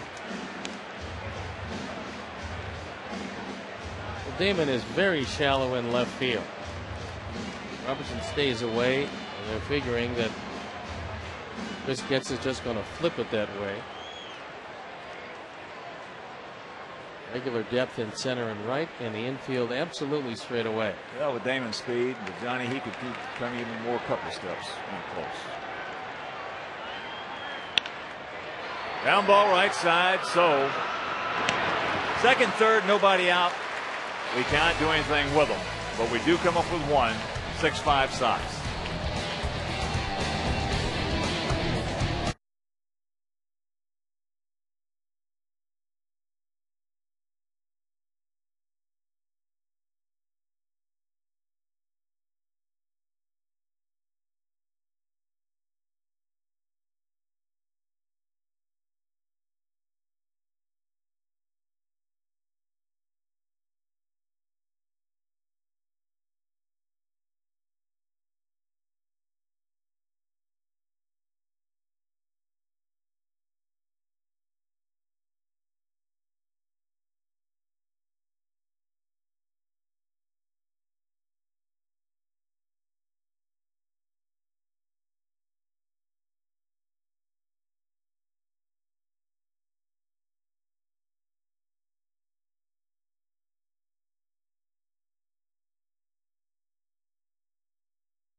Sox lead it 6-5.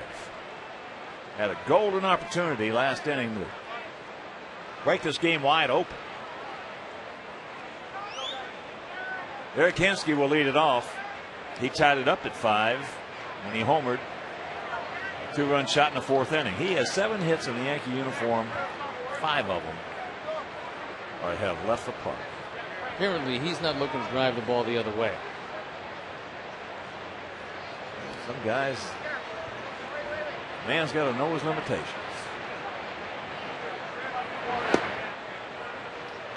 Takes ball 1. Joe Girardi, after the game last night, said that he's got to look for spots to give Eric Hensky more at bats because of his ability to do just exactly what he did tonight.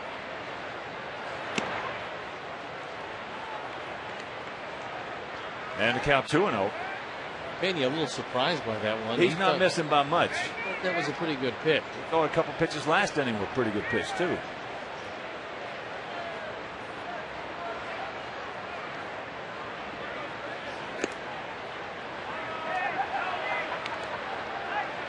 Come back and get him. 3-0.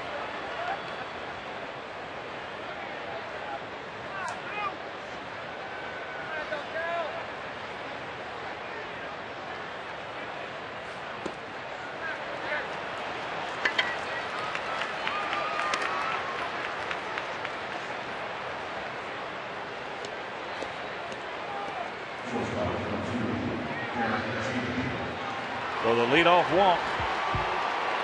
Derek Jeter has hit the ball to the right side 3 straight times. Got 1 for 3 to show for it. Largely because of the defensive skill of Paul Konerko, who absolutely robbed him of a base hit in the second inning. Outfield around to the right. Beckham in on the grass at third. There's that pitch up and in. And here comes Ozzie. Octavio Dotel loosening up in the bullpen.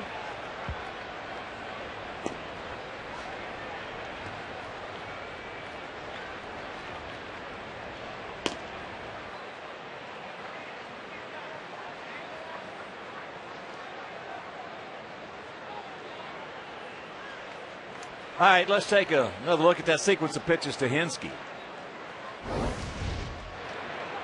First pitch. Close. High. These are not even close there. There might have been 1 strike in the bunch, but that was about it. Second pitch looked like it was.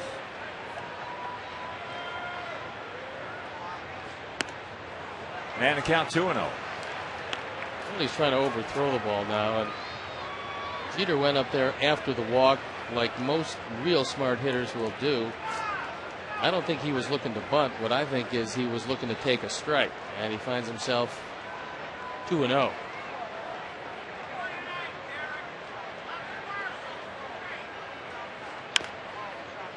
Out and around that one. Well, we don't know Pena that much since coming over here.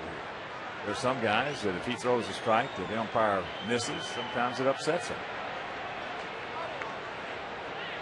Alfredo Aceves.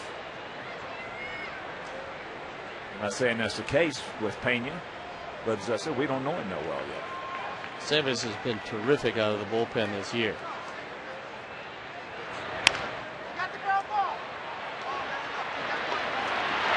They're going to turn it on Jeter, but they get Hensky.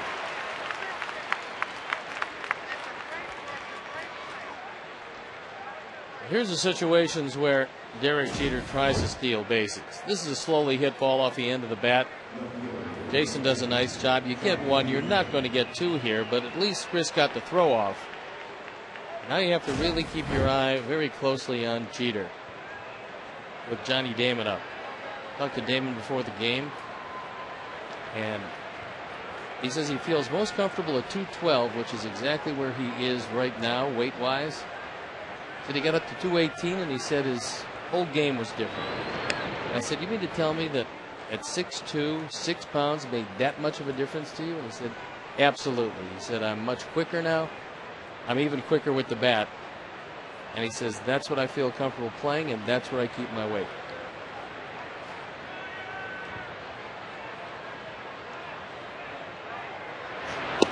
Johnny's a bigger man than most people think. Well, if you stand down there next to him, you realize that he's a real big man. And when he came in the league, he said he weighed 190. He was known as a guy that didn't have a whole lot of power, just slapped at the ball and used his speed and outran a lot of plays in the infield. Not so anymore. Well, that's what he was. He was a slap hitter. Jeter does not go. And that pitch is popped up. But there are a lot of players, as there's out number 2, a lot of players that have that same mentality as Damon. I know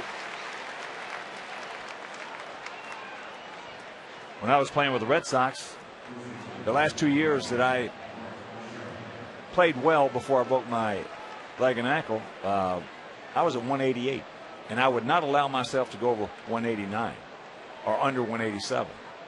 Yastrzemski was 178 when he won the Triple Crown. He was saying he would not go up to 179 or 177. We weighed every day.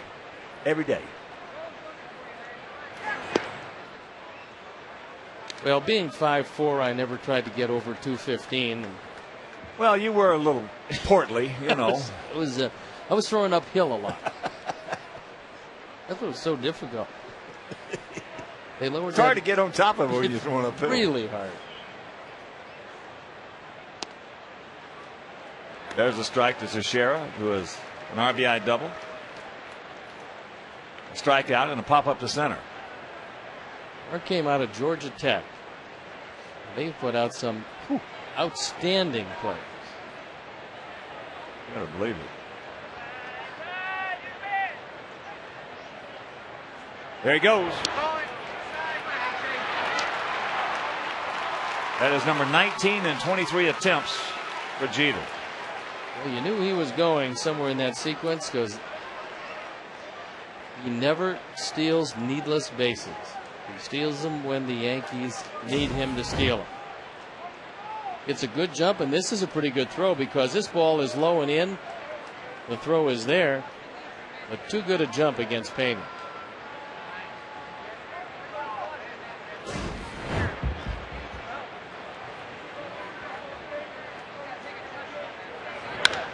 And there's a chopper two-hopper. And that'll retire the side. Nothing across. After 5.5, it is still 6-5 good guys.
Focus is on Gavin Floyd. Last night's starter proved to be the stopper the Sox needed after their 1-6 road trip. Gavin pitched 7 2/3 innings, allowing 1 run, had 10 strikeouts.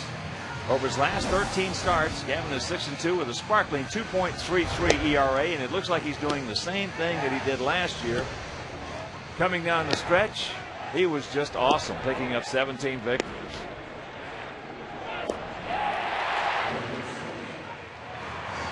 Well, unfortunately, he did not get the win last night, but the Sox did, and they did largely due to the heroics of Gavin Floyd. So Alfredo Aceves comes into the game, and what a year he's had. 6-1, an ERA of 2.89 on for the 27th time. He actually started one of those games, and he has a save. Just 9 walks and 38 strikeouts in 46 2/3 innings. Top of the order, Posednik, Beckham, and Tomey.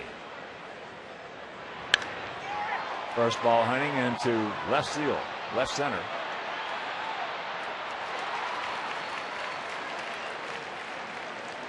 Follow your team on your iPhone and iPod Touch with MLB.com at Bat 2009, featuring play-by-play, video highlights, and live audio broadcasts. Visit WhiteSox.com on your iPhone or iPod Touch to purchase.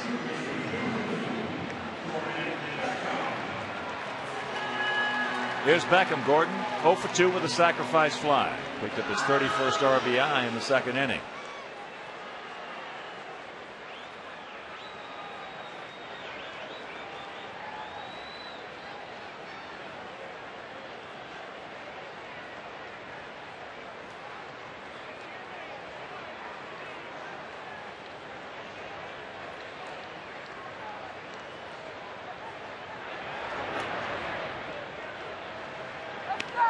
Takes that breaking ball nicely.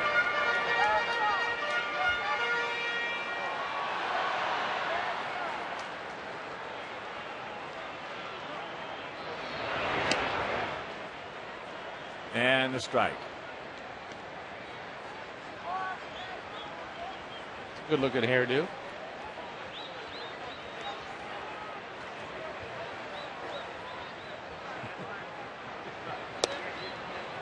Doesn't do that very often. Takes a bad breaking ball low and away. 1-2 the count.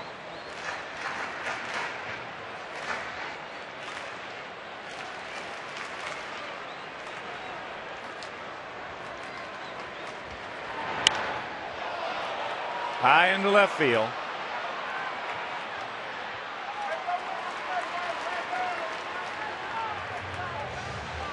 Right in front of the track, Damon hauls it in for out number 2, and that'll bring up Tomey. Cephas was signed as a minor league free agent by these Yankees back on March 10th of last year. Toronto originally signed him. Didn't do much with them. They traded him to the Mexican League, and then he came back and signed with the Yankees.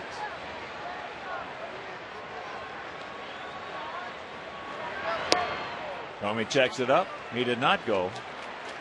Big Jim 2 for 3 with 2 RBIs and a run scored.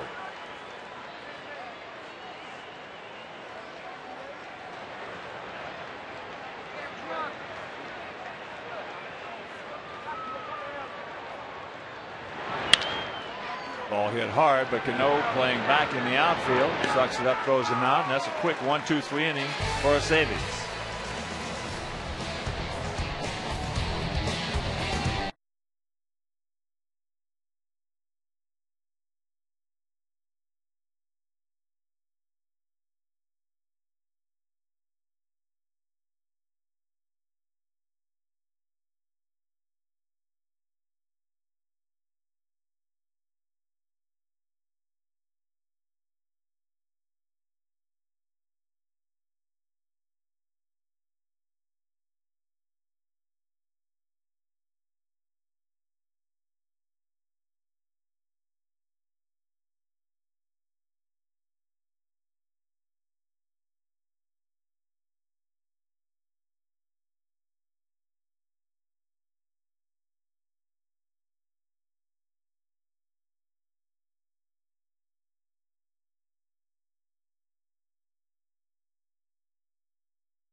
Talked about it earlier.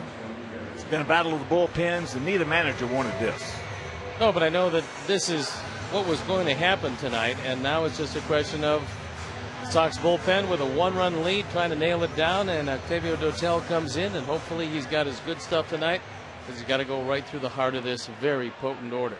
And for those of you just tuning in, beautiful lady sitting next is Lisa, Steve's lovely wife, who is one of the top divorce attorneys in Arizona. So you better mind your P's and Q's, young man. No doubt. 0-1 to count to Rodriguez, who is 2 for 3.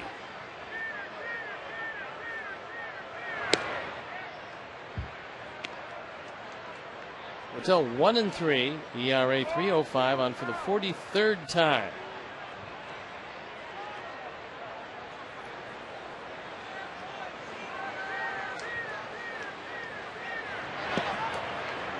And there's a strike. In fact, we both got to mind our P's and Q's. You marrying Lisa, the top divorce attorney, and me marrying a Greek. Keeps you on your toes? At least. There's not a lot of people with 400 people in their family. That is Shanks, right side. 482 to be exact. You've been to a number of family weddings, and everyone you tell me about, there's 400 people there. So I figure they're all related. They're all in your family. 6-5 Sox here in the top of the 7th inning. And another souvenir right side.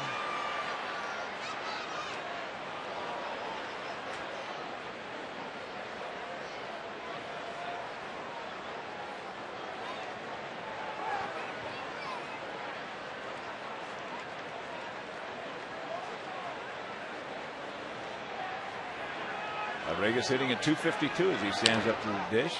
Fouls that breaking ball away. Count hangs at 1-2. Either hard high or slow low.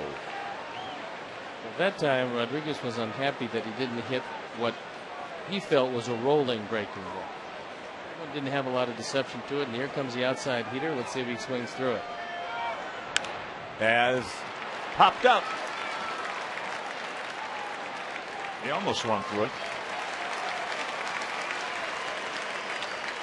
Hey kids, visit your friendly neighborhood Culver's restaurant and enter the Kid of the Game sweepstakes for your chance to announce play ball from the field prior to a White Sox home game. Visit your local Chicagoland or Northwest Indiana Culver's restaurant for details. Hideki Matsui, RBI single in the first, a double in the third. Went out to Quentin in the 5th. Second of 4 and second of 10 on this homestand, which encompasses 11 days, off day on Monday. The Angels coming in Tuesday, Wednesday, and Thursday. Of course, that will be Mark Burley Appreciation Series here at beautiful U.S. Cellular Field. So make your plans to be with us here Tuesday, Wednesday, Thursday. 3 games will feature a special ceremony honoring Mark's historic accomplishments. Get foul. Get foul. It will. Thank you very much. That ball was absolutely killed. A situation fairly late in the game where a home run can beat you, especially with Matsui, you just as soon stay away. I don't think he's going to be able to drive the ball out of the park in left center field, but he's really strong.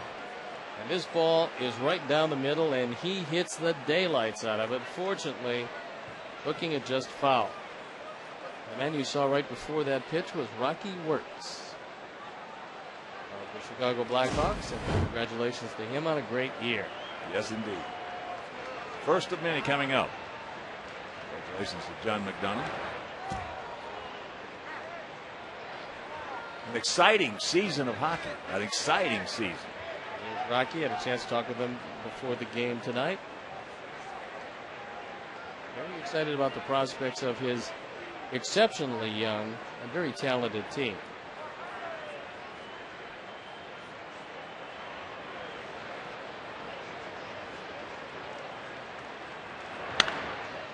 And that's hit foul hard. Yeah, but Tuesday, Wednesday, and Thursday, Angels in town for all those 3 games. Upper reserved seats will be available for $9. They're originally $23. That's in honor of Burley's 9 perfect innings. Lower reserved and bleacher seats will be available for $27, originally priced at $38 and $37 for the 27 consecutive Tampa Bay batters retired during that memorable game. As that's fouled, and that's not going to be playable. And then after the Halos, it'll be the Indians coming in for 3. Indians were leading last we looked 4-2. Hopefully that one holds up. Then there'll be some ground to be gained, assuming, of course, our bullpen can hold these Yankees at bay.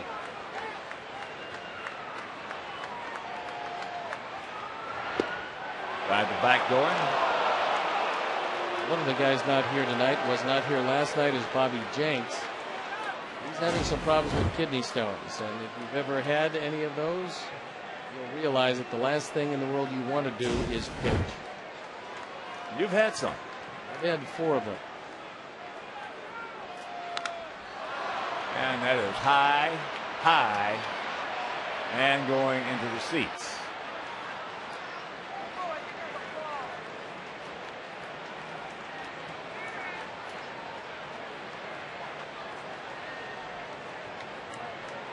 Just tuning in, Yankees 3 in the top of the first. Sox 1 in the bottom of the first. Sox took the lead with 3 in the second. They took a bigger lead with 1 in the third. Then a 2-run homer by Hensky tied it in the fourth. And the Sox coming up with 1 in the fifth.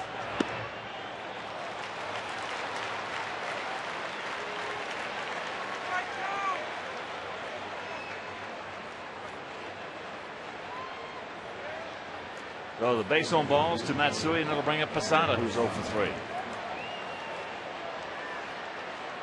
Last time Posada hit what would have been a tailor-made double play. Ground ball here.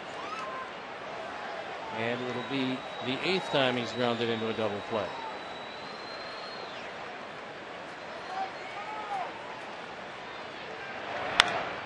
Pops him up, made a good pitch, got him in. Now Quentin.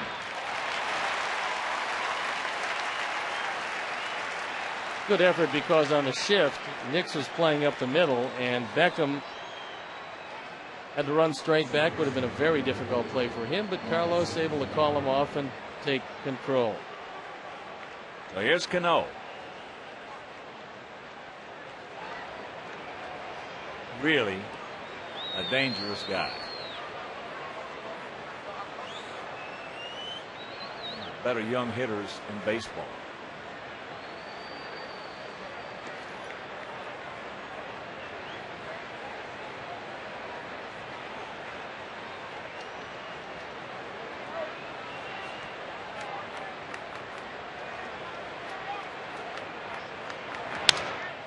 Line drive right to Beckham. And that'll retire the side. 7th inning stretch. Sox lead it by 1.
We headed to the bottom of the 7th inning. It'll be Konerko, Pierzynski, and Quinton to face Aceves. Sox have a 1-run lead. They've been out hit 10-9. Sox have made the only error of the game, but the bullpen has made that 1-run lead hold up to this point. So Pauly, 1 for 2. Single, a walk, a strikeout, and a run scored.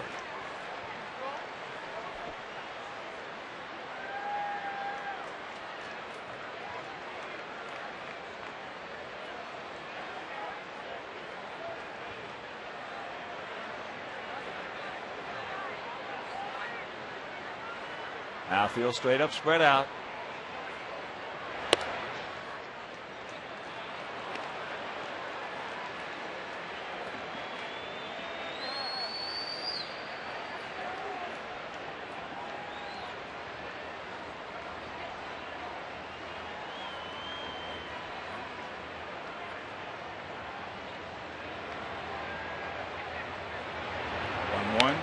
Oh, he had it. There it was.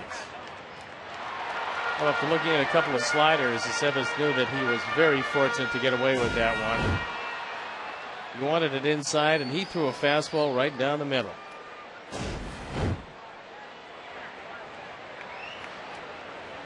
He's got a nice mound presence. Looks like he's a little apprehensive at all. Breaking ball. Hadn't hung one yet. When you've pitched in Yucatan 4 years in a row and then Monterey for a couple of years, figure the big league meal money, pretty good. Last year 1-0, 2.40 ERA in just 6 games with the Yankees, and this year a banner year for him. Good take, 2-2.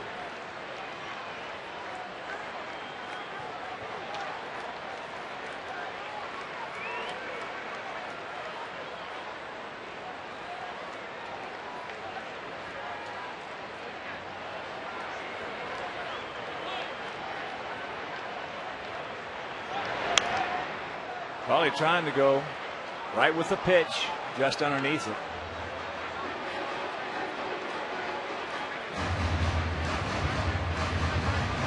Pauly this year has been a model of consistency as far as driving in big runs. He's also contributed with the glove tonight because he saved 1 run early in the game that could prove to be a big difference. He has saved so many runs this year. If they put him all on his RBI title, he'd be certainly leading the league in that category. His defensive play has been as good as anybody. And there are 2 outstanding first basemen in this game. We got Teixeira on their side, and then coming out of Minnesota, Morneau is much better defensively than people. They always talk about his lumber. There's a shank. I don't know how Paul was able to fight that one off. It wasn't a strike, but he was going after Swisher. He had started his swing, and he figured, I'm going to see if I can hit Nick. Well, that's the Luke Appling ploy. Oh, aches and pains, Luscious Luke. Great White Sox shortstop for many years. He didn't like you and you're in the first base dugout, he'd try to hit you. Out in front. I asked him about that one time when he was a coach with us in Kansas City, and I said, is it true that if you didn't like somebody in that first base dugout, you really tried to hit him with a foul ball? He said, oh, yeah. That was before they had the screen. Yeah. So and they were mostly flat, too. They weren't sunken. Luke Appling hit .388 one year for us.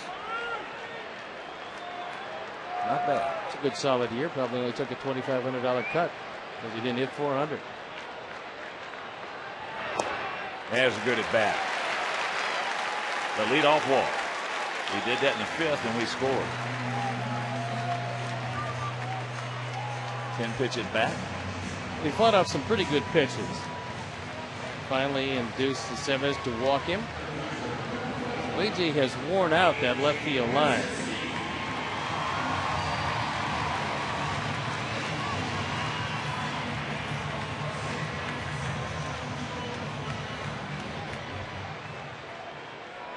Brett Lillibridge activated. Dwayne Wise, last night's hero. Game-winning RBI. Base hit right back up the middle past Phil Coke. Actually hit his glove on the way out to center field. And there's a base hit. So the first 2 men aboard. And as Carlos Quentin comes up, we want to send out a big shout out and congratulations to Greg and Casey Hopwood on the birth of Walker Jameson Hopwood. Born July 22nd, 6 pounds 14 ounces. Greg and one of our favorite people around here. And you know who his grandparents are? The Hopwoods. No. The grandparents of the baby. Oh, didn't know that, no. Greg and Carmen Walker. How about that? I noticed you had a cigar the size of that baby. Yeah, I don't smoke them. You want it? That's a good one. Looks like it. Only the best for Greg and Casey. There's no doubt about it. So here's Quentin. A walk, a homer, and an RBI double.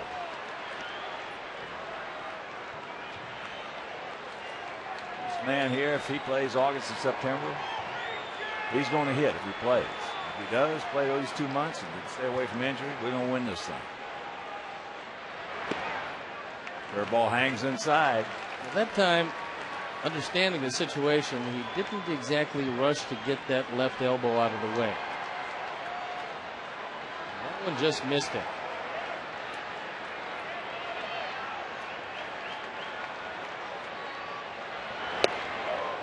Nice slider right there. Late breaking slider. There's a big difference in a late breaking versus a normal one. Normal ones hitters don't mind too much unless it's on exactly the perfect spot. Late breakers, they hate them.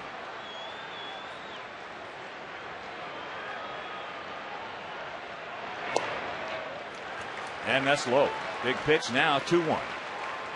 Kotze on deck.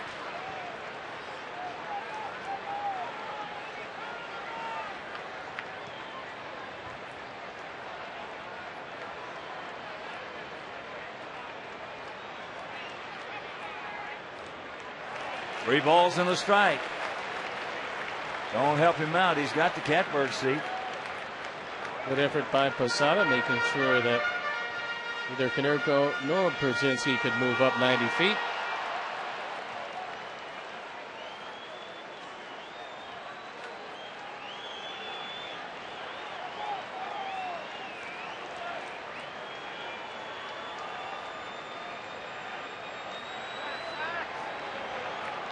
That ball hit off the end of the bat. Get back there. And Damon jumps up, makes the catch. Caught it just towards the end of the bat. What a play by Damon. Well, terrific play by Johnny Damon, and Melky Cabrera asking if he's okay. Looks like he hit the fence with his left shoulder. Carlos hit this ball awfully hard. Unfortunately, it was a sinking line drive, and Johnny Damon had just enough time to get back. It turned him around, and at the top of his jump, he makes the play, hitting the wall awfully hard. That was a pretty big effort. Running head first into the wall. Falling, I should say, head first into the wall.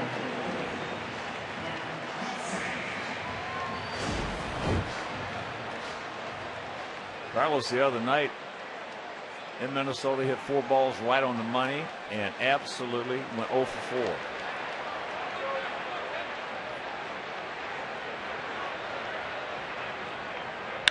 That ball hit high and deep. Back is Hinsky, right in front of the fence, hauls it in.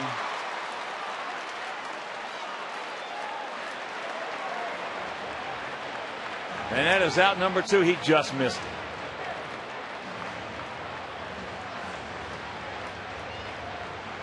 With runners at second and third, nobody out in the 5th inning, Mark Kotze lined it right at Cano. This time, he got a fastball out away and unfortunately caught it just off the end of the bat. Hinsky going as far back as he could go, making the catch, putting runners at the corners, but there are 2 outs. I got a feeling, just watching Kotze since he's joined us, I got a feeling this guy is going to be a big help. There's no doubt he can hit off the bench. He's just shaking his head because he's hit the ball awfully hard and has nothing to show for it since putting on that White Sox uniform. If he keeps swinging the bat this way, he's going to be a big help. Well, here's Nix. He's 0 for 2 with a walk and a run scored. Takes first pitch, breaking ball. Strike.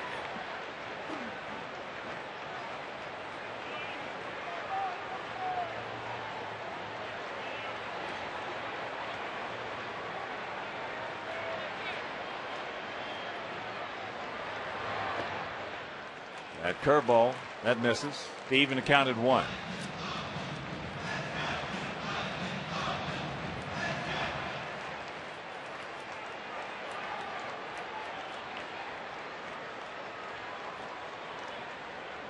Stay on him, Jason. Stay on him. Short lead by AJ. He's not going anywhere.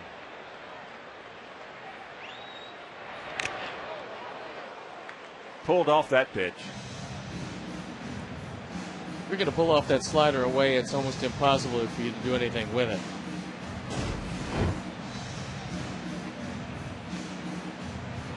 See him open up that left side, and when you do that, you get no coverage whatsoever on the outer portion of the plate. That ball wasn't on the corner, it was on the outer third.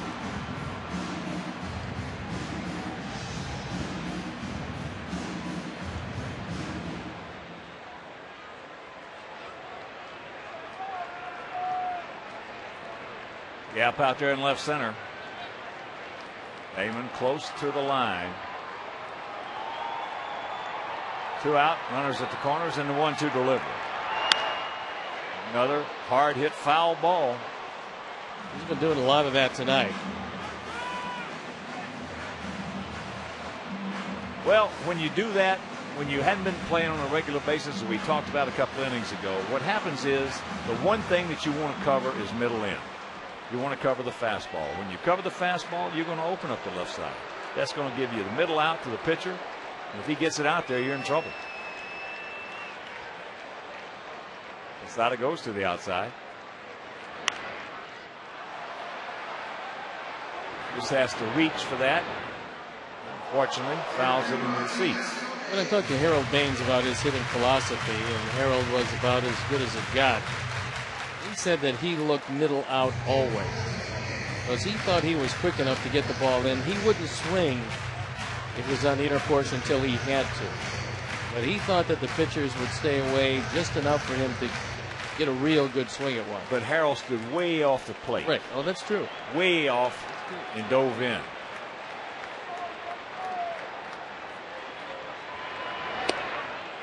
Good eye. And what Harold could do, because he stood that far off the plate and dove in, anything that was inside him, looked inside, was a ball. He took it. Harold was just a terrific clutch hitter.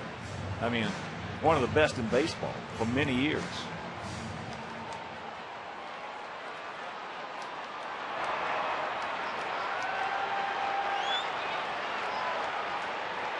Two on, 2 out, the 2-2 pitch. And it's full. Just gets on deck. Now Teixeira looking over in the dugout to see if they want him to hold A.J. Pierzynski, and I don't think so. So he's going to stay behind him. I'll get a better angle on anything shot to the right side. Which is a slim chance of that happening. Not the way he's swinging. And this ball 4, that'll load him up.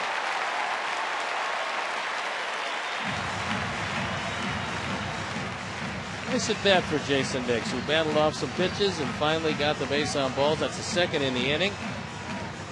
Joe Girardi calling down to the bullpen. Probably wanting to get a left-hander up. He's only got one. Phil Coke threw last night. Dave Island, the pitching coach, comes out now. He's going to have a word with Aceves, and it's in order for the bullpen to get loosened up and ready to go. And it's a right-hander.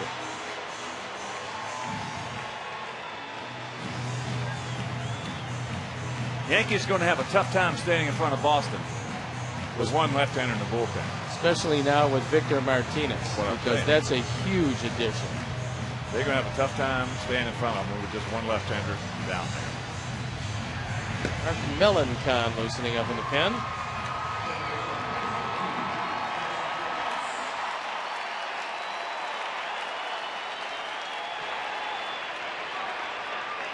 Well, Chris Getz 1 for 3.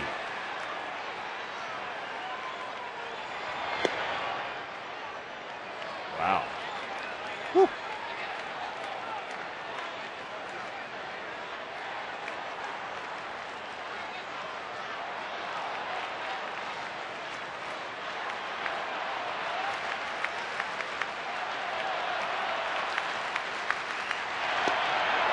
Change up. Way out in front. Probably the best pitch he's thrown to this point. It was 80 miles an hour. The Jays having a word with Derek Jeter,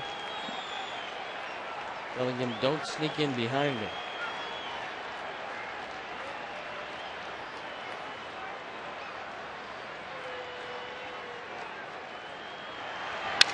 Base hit. Right off the end of the bat. There comes Pauly. Here's a throw to the plate. Cut off. AJ scores. Sox lead at 8-5. Yes. Yes. RBI's 24 and 25 for Chris Getz. And it looked like one too many straight changes. He fooled him the first time, not that time. A broken bat base hit scores a pair. And that pitch was off the plate. It was low and away. It was about 6 inches outside. And Chris Getz comes through with a big base hit.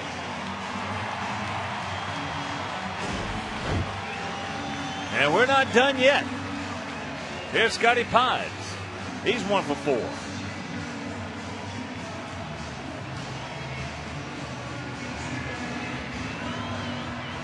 Well, he's happy.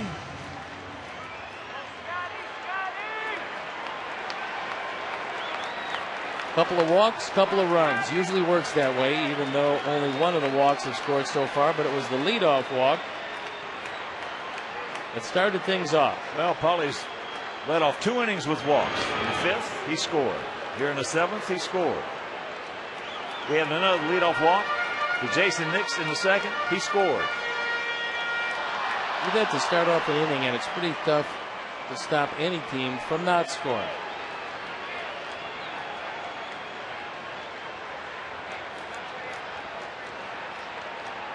Come on, Pides, keep it going. There goes. Young man, here comes the throw to the plate. Safe! You can do it when you got Nix at third and Getz at first. It is 9-5. Attaboy, Ozzie.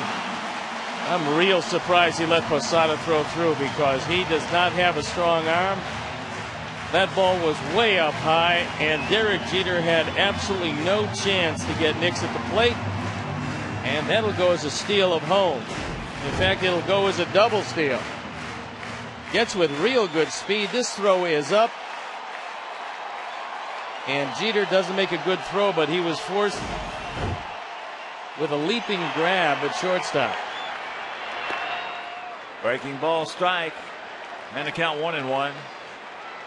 Getz now 15 for 16 in stolen bases.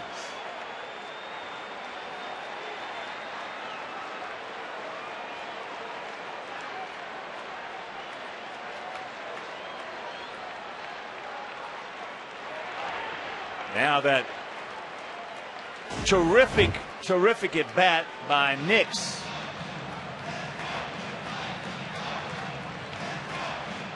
There's the high throw. Now watch. Jason just times it perfectly. Breaks. So he's 6 for 6. So 21 for 22 in stolen bases are Getz and Nix.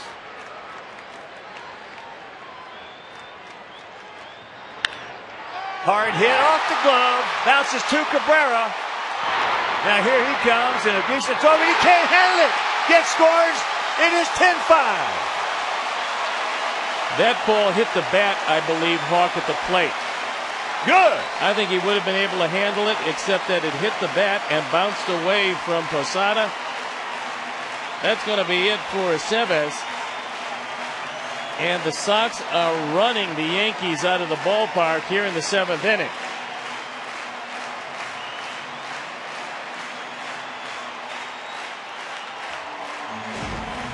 We'll watch it again as Posednik hits his ball awfully hard. No chance for Teixeira, who's a great first baseman. Cano makes the throw home. It did not hit the bat. It just bounces away from Posada.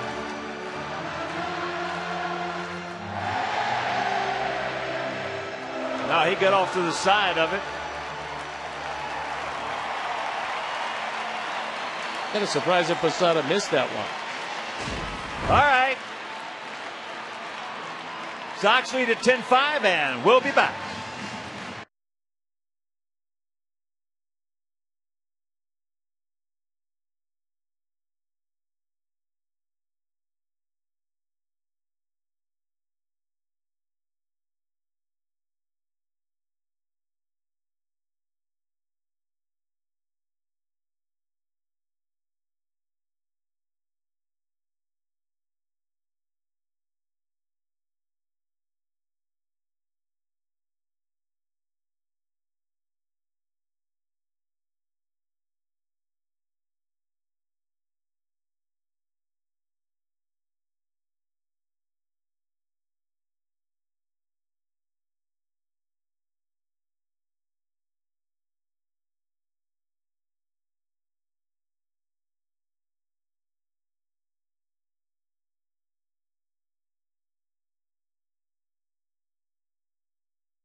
ERA 4.50 on for the 7th time. 4 earned runs in 8 innings. He inherits Posednik at first base. 4 runs already in here in the 7th inning. Lots have doubled up the Yankees 10-5. It's been a big 7th. And top of the 9th in Cleveland. That game tied at 5 with the Tigers.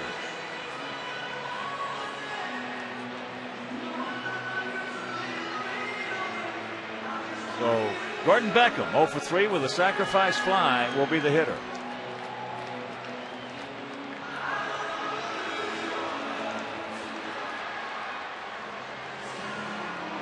Marlins beat the Cubs 5-2 down in Fort Lauderdale.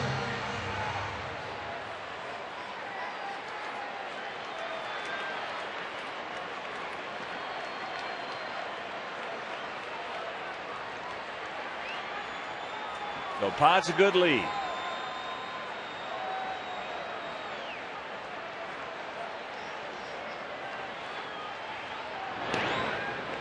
Pod 16 for 22 in stolen bases.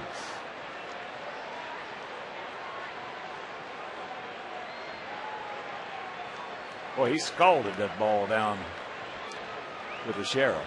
Teixeira is a great first baseman, and he could just barely get a glove on it. That came with a lot of overspin and just kicked over his head. Almost like a great serve in tennis. Just ate him up.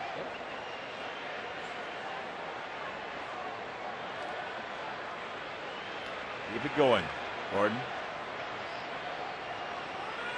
As he calls him Bacon. Keep it going, Bacon. That's up high.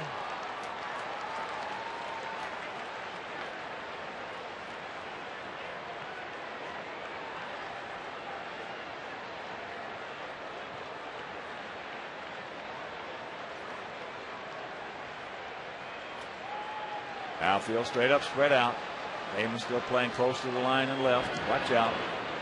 Nice pick right there by the Sheriff.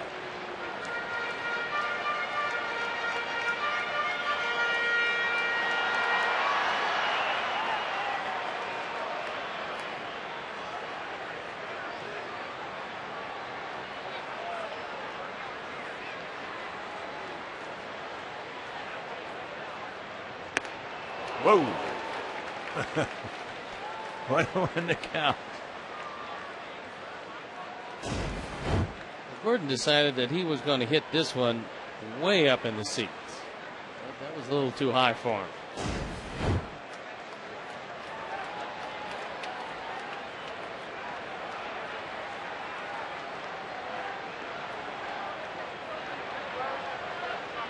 There he goes.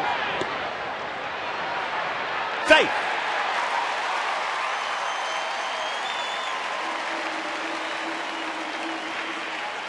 This has been a running bunch this inning. This is as aggressive an inning as we've seen the Sox play in a long time. Pods steals base number 16.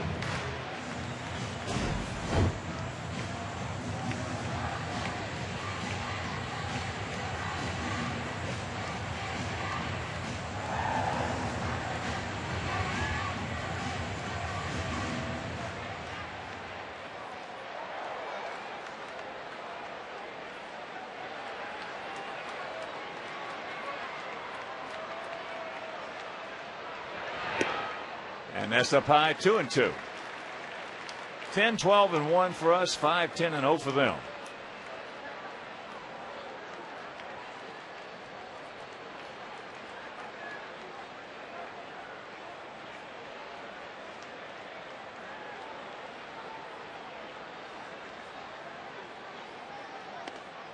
Got him upstairs, but a big crooked number goes up on that board. And we'll go to the 8th leading, 10-5.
First pitch high to Melky Cabrera, leading off here in the top of the 8th inning. He is 0 for 3.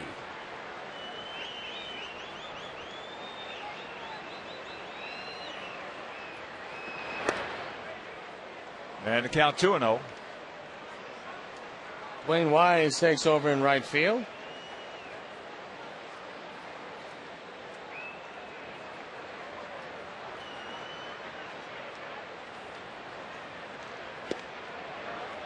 And there's a strike. 2-1 to count to Cabrera.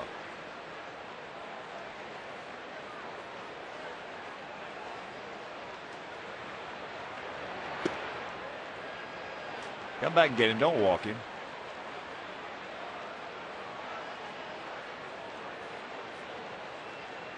Two out, bottom of the ninth. Man at second in Cleveland.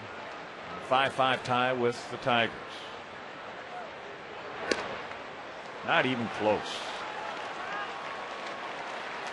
Bullpen up and going for the Sox.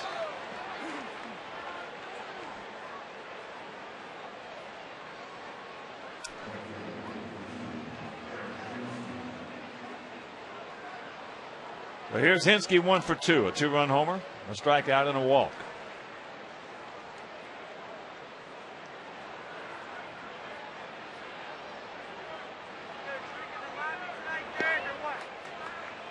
First pitch strike.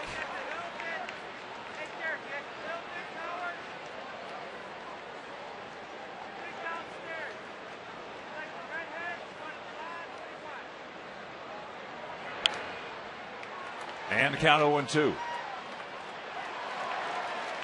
Johnny Danks tomorrow afternoon against A.J. Burnett. Don't know how many tickets are available for that game, but you can call 866-SOX game and check it out. And there's some tickets we understand available for Sundays, not many. Mark Burley against C.C. Sabathia. He gone. Took something off the curveball. That's a Steve Stone pitch right there. Well, after setting him up with some good fastballs, he just throws as good a curveball as we've seen from Dotel, because he's almost abandoned that pitch. He's using a lot of fastballs. And not getting them over the plate. No, and when you're having trouble getting the ball over the plate, most pitchers will go to a breaking ball. I like the way he took something off that curveball. We had him well out in front.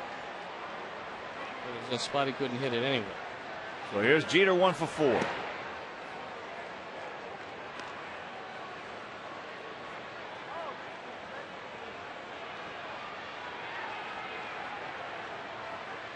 Outfield slightly to the right. Bit of a gap in left center. And the count 2-0.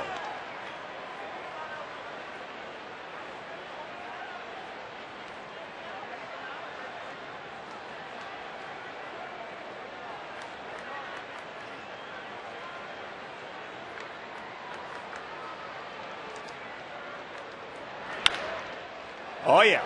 Oh, yeah. Rack him up. And that'll do it. Ball hit hard right to Nix. And we'll go to the bottom of the 8th, leading by 5.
Thousand fans will receive a Mark Burley commemorative baseball card presented by Apple Vacations.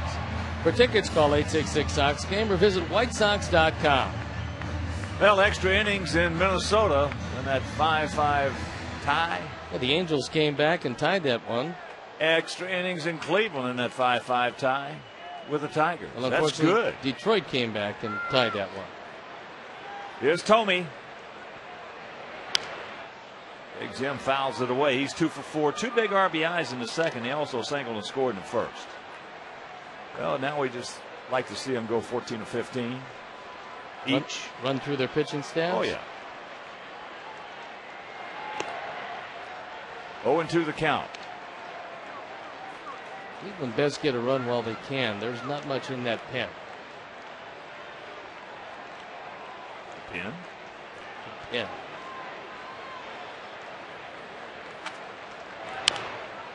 Chopper. Sheriff comes in, makes his own little short hop there, and that's out number 1.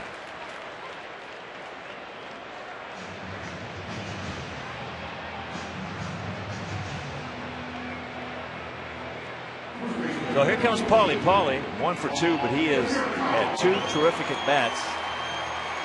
A walk leading off the 5th led to 1 run. A walk leading off the 7th that led to 4 runs. Of course, one of the big key at bats in this game has been Jason Nix with 2 out, throwing that bases loaded walk to extend the inning in the 7th. Then the big 2-run single by Getz and the RBI single by Scotty Pies.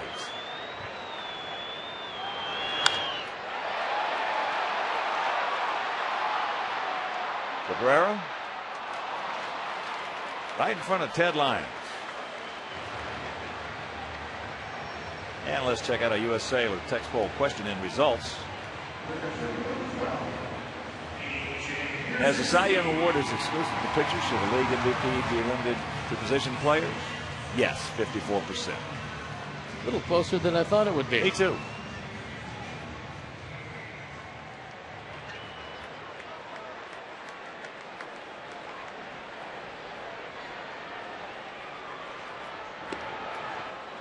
AJ takes strike 1. He is 3 for 4 tonight with an RBI and a single.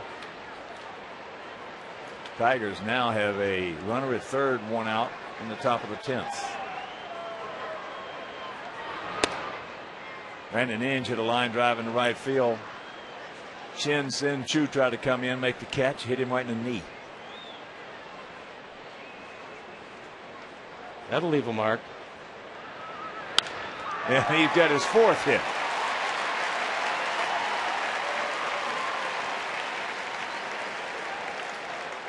Boy, it's a good thing that Layla texted in AJ Przinsky as her pick to click before the game.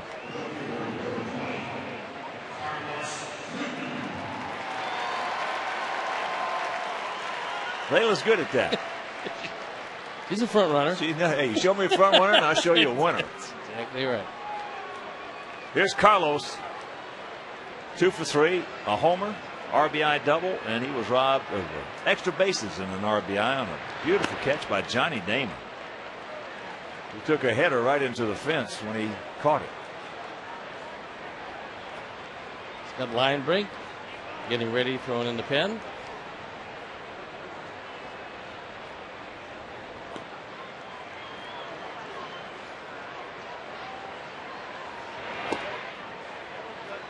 And after the game, stay tuned for the WGN Evening News with Mark Sapulsa, Micah Mater, Tom Skilling with the weather, and Rich King with everything and anything you want to know about the world of sports.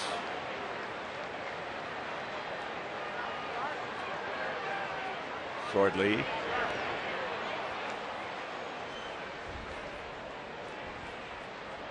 Carlos walked in the first. He homered in the third. That RBI double in the 5th, and then that brilliant catch by Damon. That, at the time, turned out to be a heck of a play. Until the walk by Nix to load him up, and then the 2-run single by Getz. 2 out of the last 3 games, Carlos has swung the bat probably as well as he swung it last year. And that's a very good sign.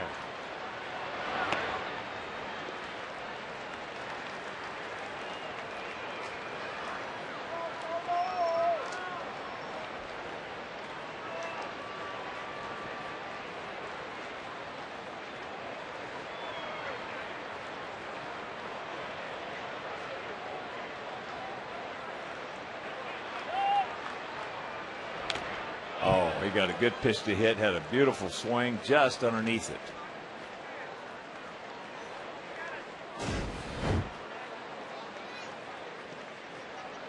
That's what's known as a hanger. Woo! Just underneath that thing. He is short, quick, and mighty powerful. Let him walk, bro. Let him walk.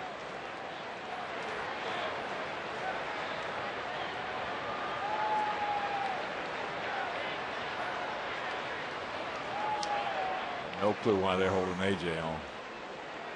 To cut off that all-important 11th run.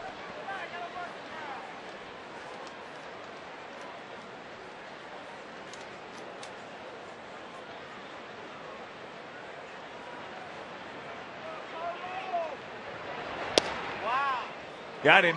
He knew it. And that'll do it. We'll go to the ninth. It is 10-5 good guys.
The first 20,000 fans will receive a poster featuring current and former Dominican White Sox players, presented by Apple Vacations and Dominican Republic Department of Tourism. For tickets, call 866-SOX-GAME or visit whitesox.com. Scott Linebrink comes into the game. It's been Carrasco for 4, Pena for 2, Dotel for 2, and Scott Linebrink on to try to wrap it up. So it's been a bullpen committee because Clayton Richard was traded to the San Diego Padres in a big deal for Jake Peavy. He was supposed to start tonight. Ozzie knew he'd have to use his bullpen, and they've acquitted themselves pretty well against a very tough Yankee lineup. Yes, they have. It was a battle of the bullpens all the way tonight as Johnny Damon against Line takes ball 1. Damon 1 for 3. Single and run scored in the first. He walked in the fourth.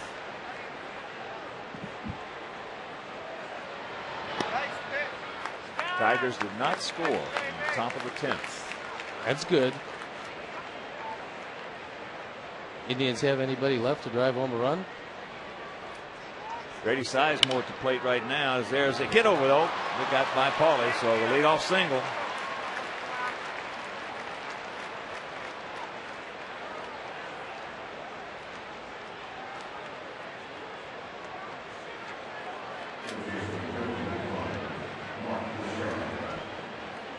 He's about the only guy they got left with value. Well, I like Cabrera at shortstop. I like his dribble. I think he's a pretty good player. He doesn't have as much value as Sizemore. No. They want to build around Sizemore.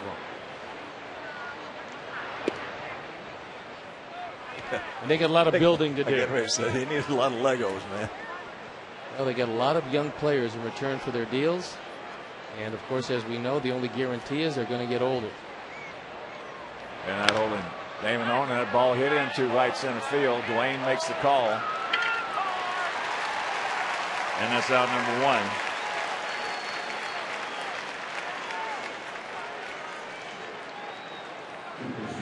Teixeira now 1 for 5 with that RBI double and run scored in the first. And here's Rodriguez, who's 2 for 4.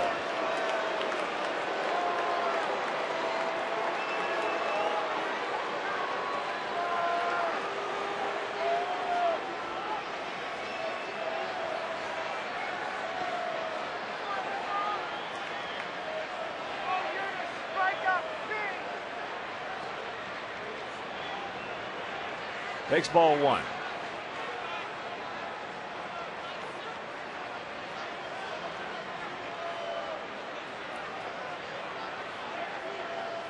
As Dubal Cabrera tonight, 2-run homer and an RBI double, 2 for 5. He's a good player. I like he him. had a bad year. He had that ball into left field. And over the head of Carlos, that ball was just scalded by Rodriguez. Nobody at second. Can they get him? Yes! Well, when you're 5 runs down and you're taking a gamble like that, that's not going to make Joe Girardi very happy. And fortunately, Carlos made a good solid throw, a scramble back to the bag, and the tag put right on the leg of Rodriguez. This looks like a 2-base hit all the way. Fastball right down the middle, and A-Rod crushes it. Carlos on the high carom with the throwing hand, gets it back in and hustles back to the bag and puts on the tag, and he's out actually by plenty. So here is Matsui. He's 2 for 3 with an RBI, a single and a double.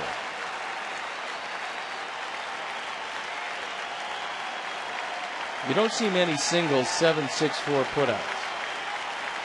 Actually, Chris was fortunate to pick it up and get back to the bag. Yeah.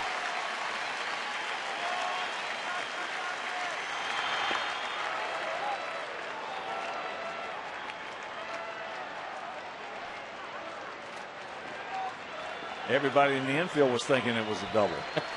They were conceding the double. Yeah. So the 38,228, most of them on their feet. And that's high and wide. 2 balls and a strike. For the 35-year-old veteran who's been a terrific player. Coming over from the Tokyo Giants. Was his nickname over there? Godzilla. You can understand it. He's real strong.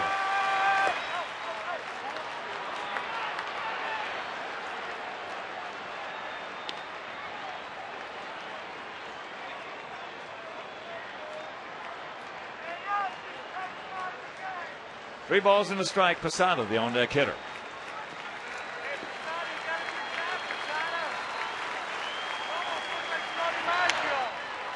And a full count.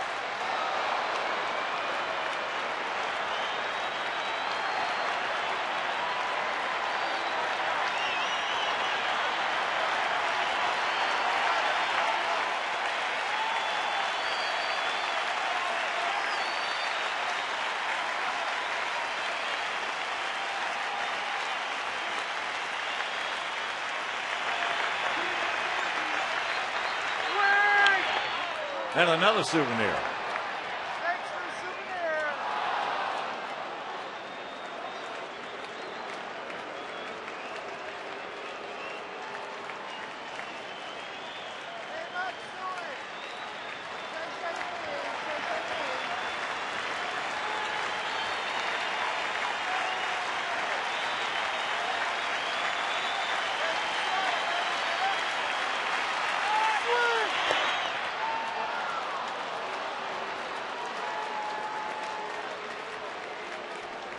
So the base on balls, and here comes Posada.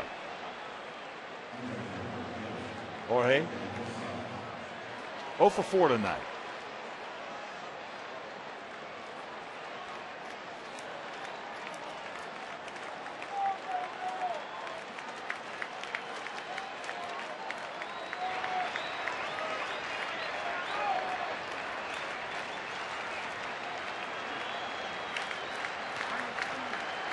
Gap out there in right center field. Pasednik over towards Quentin and left. Takes ball one.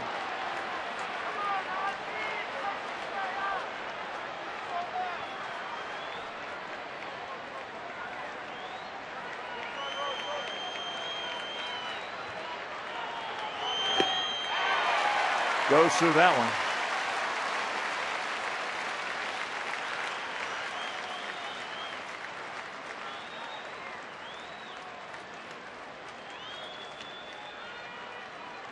Dodgers shut out the Braves 5-0.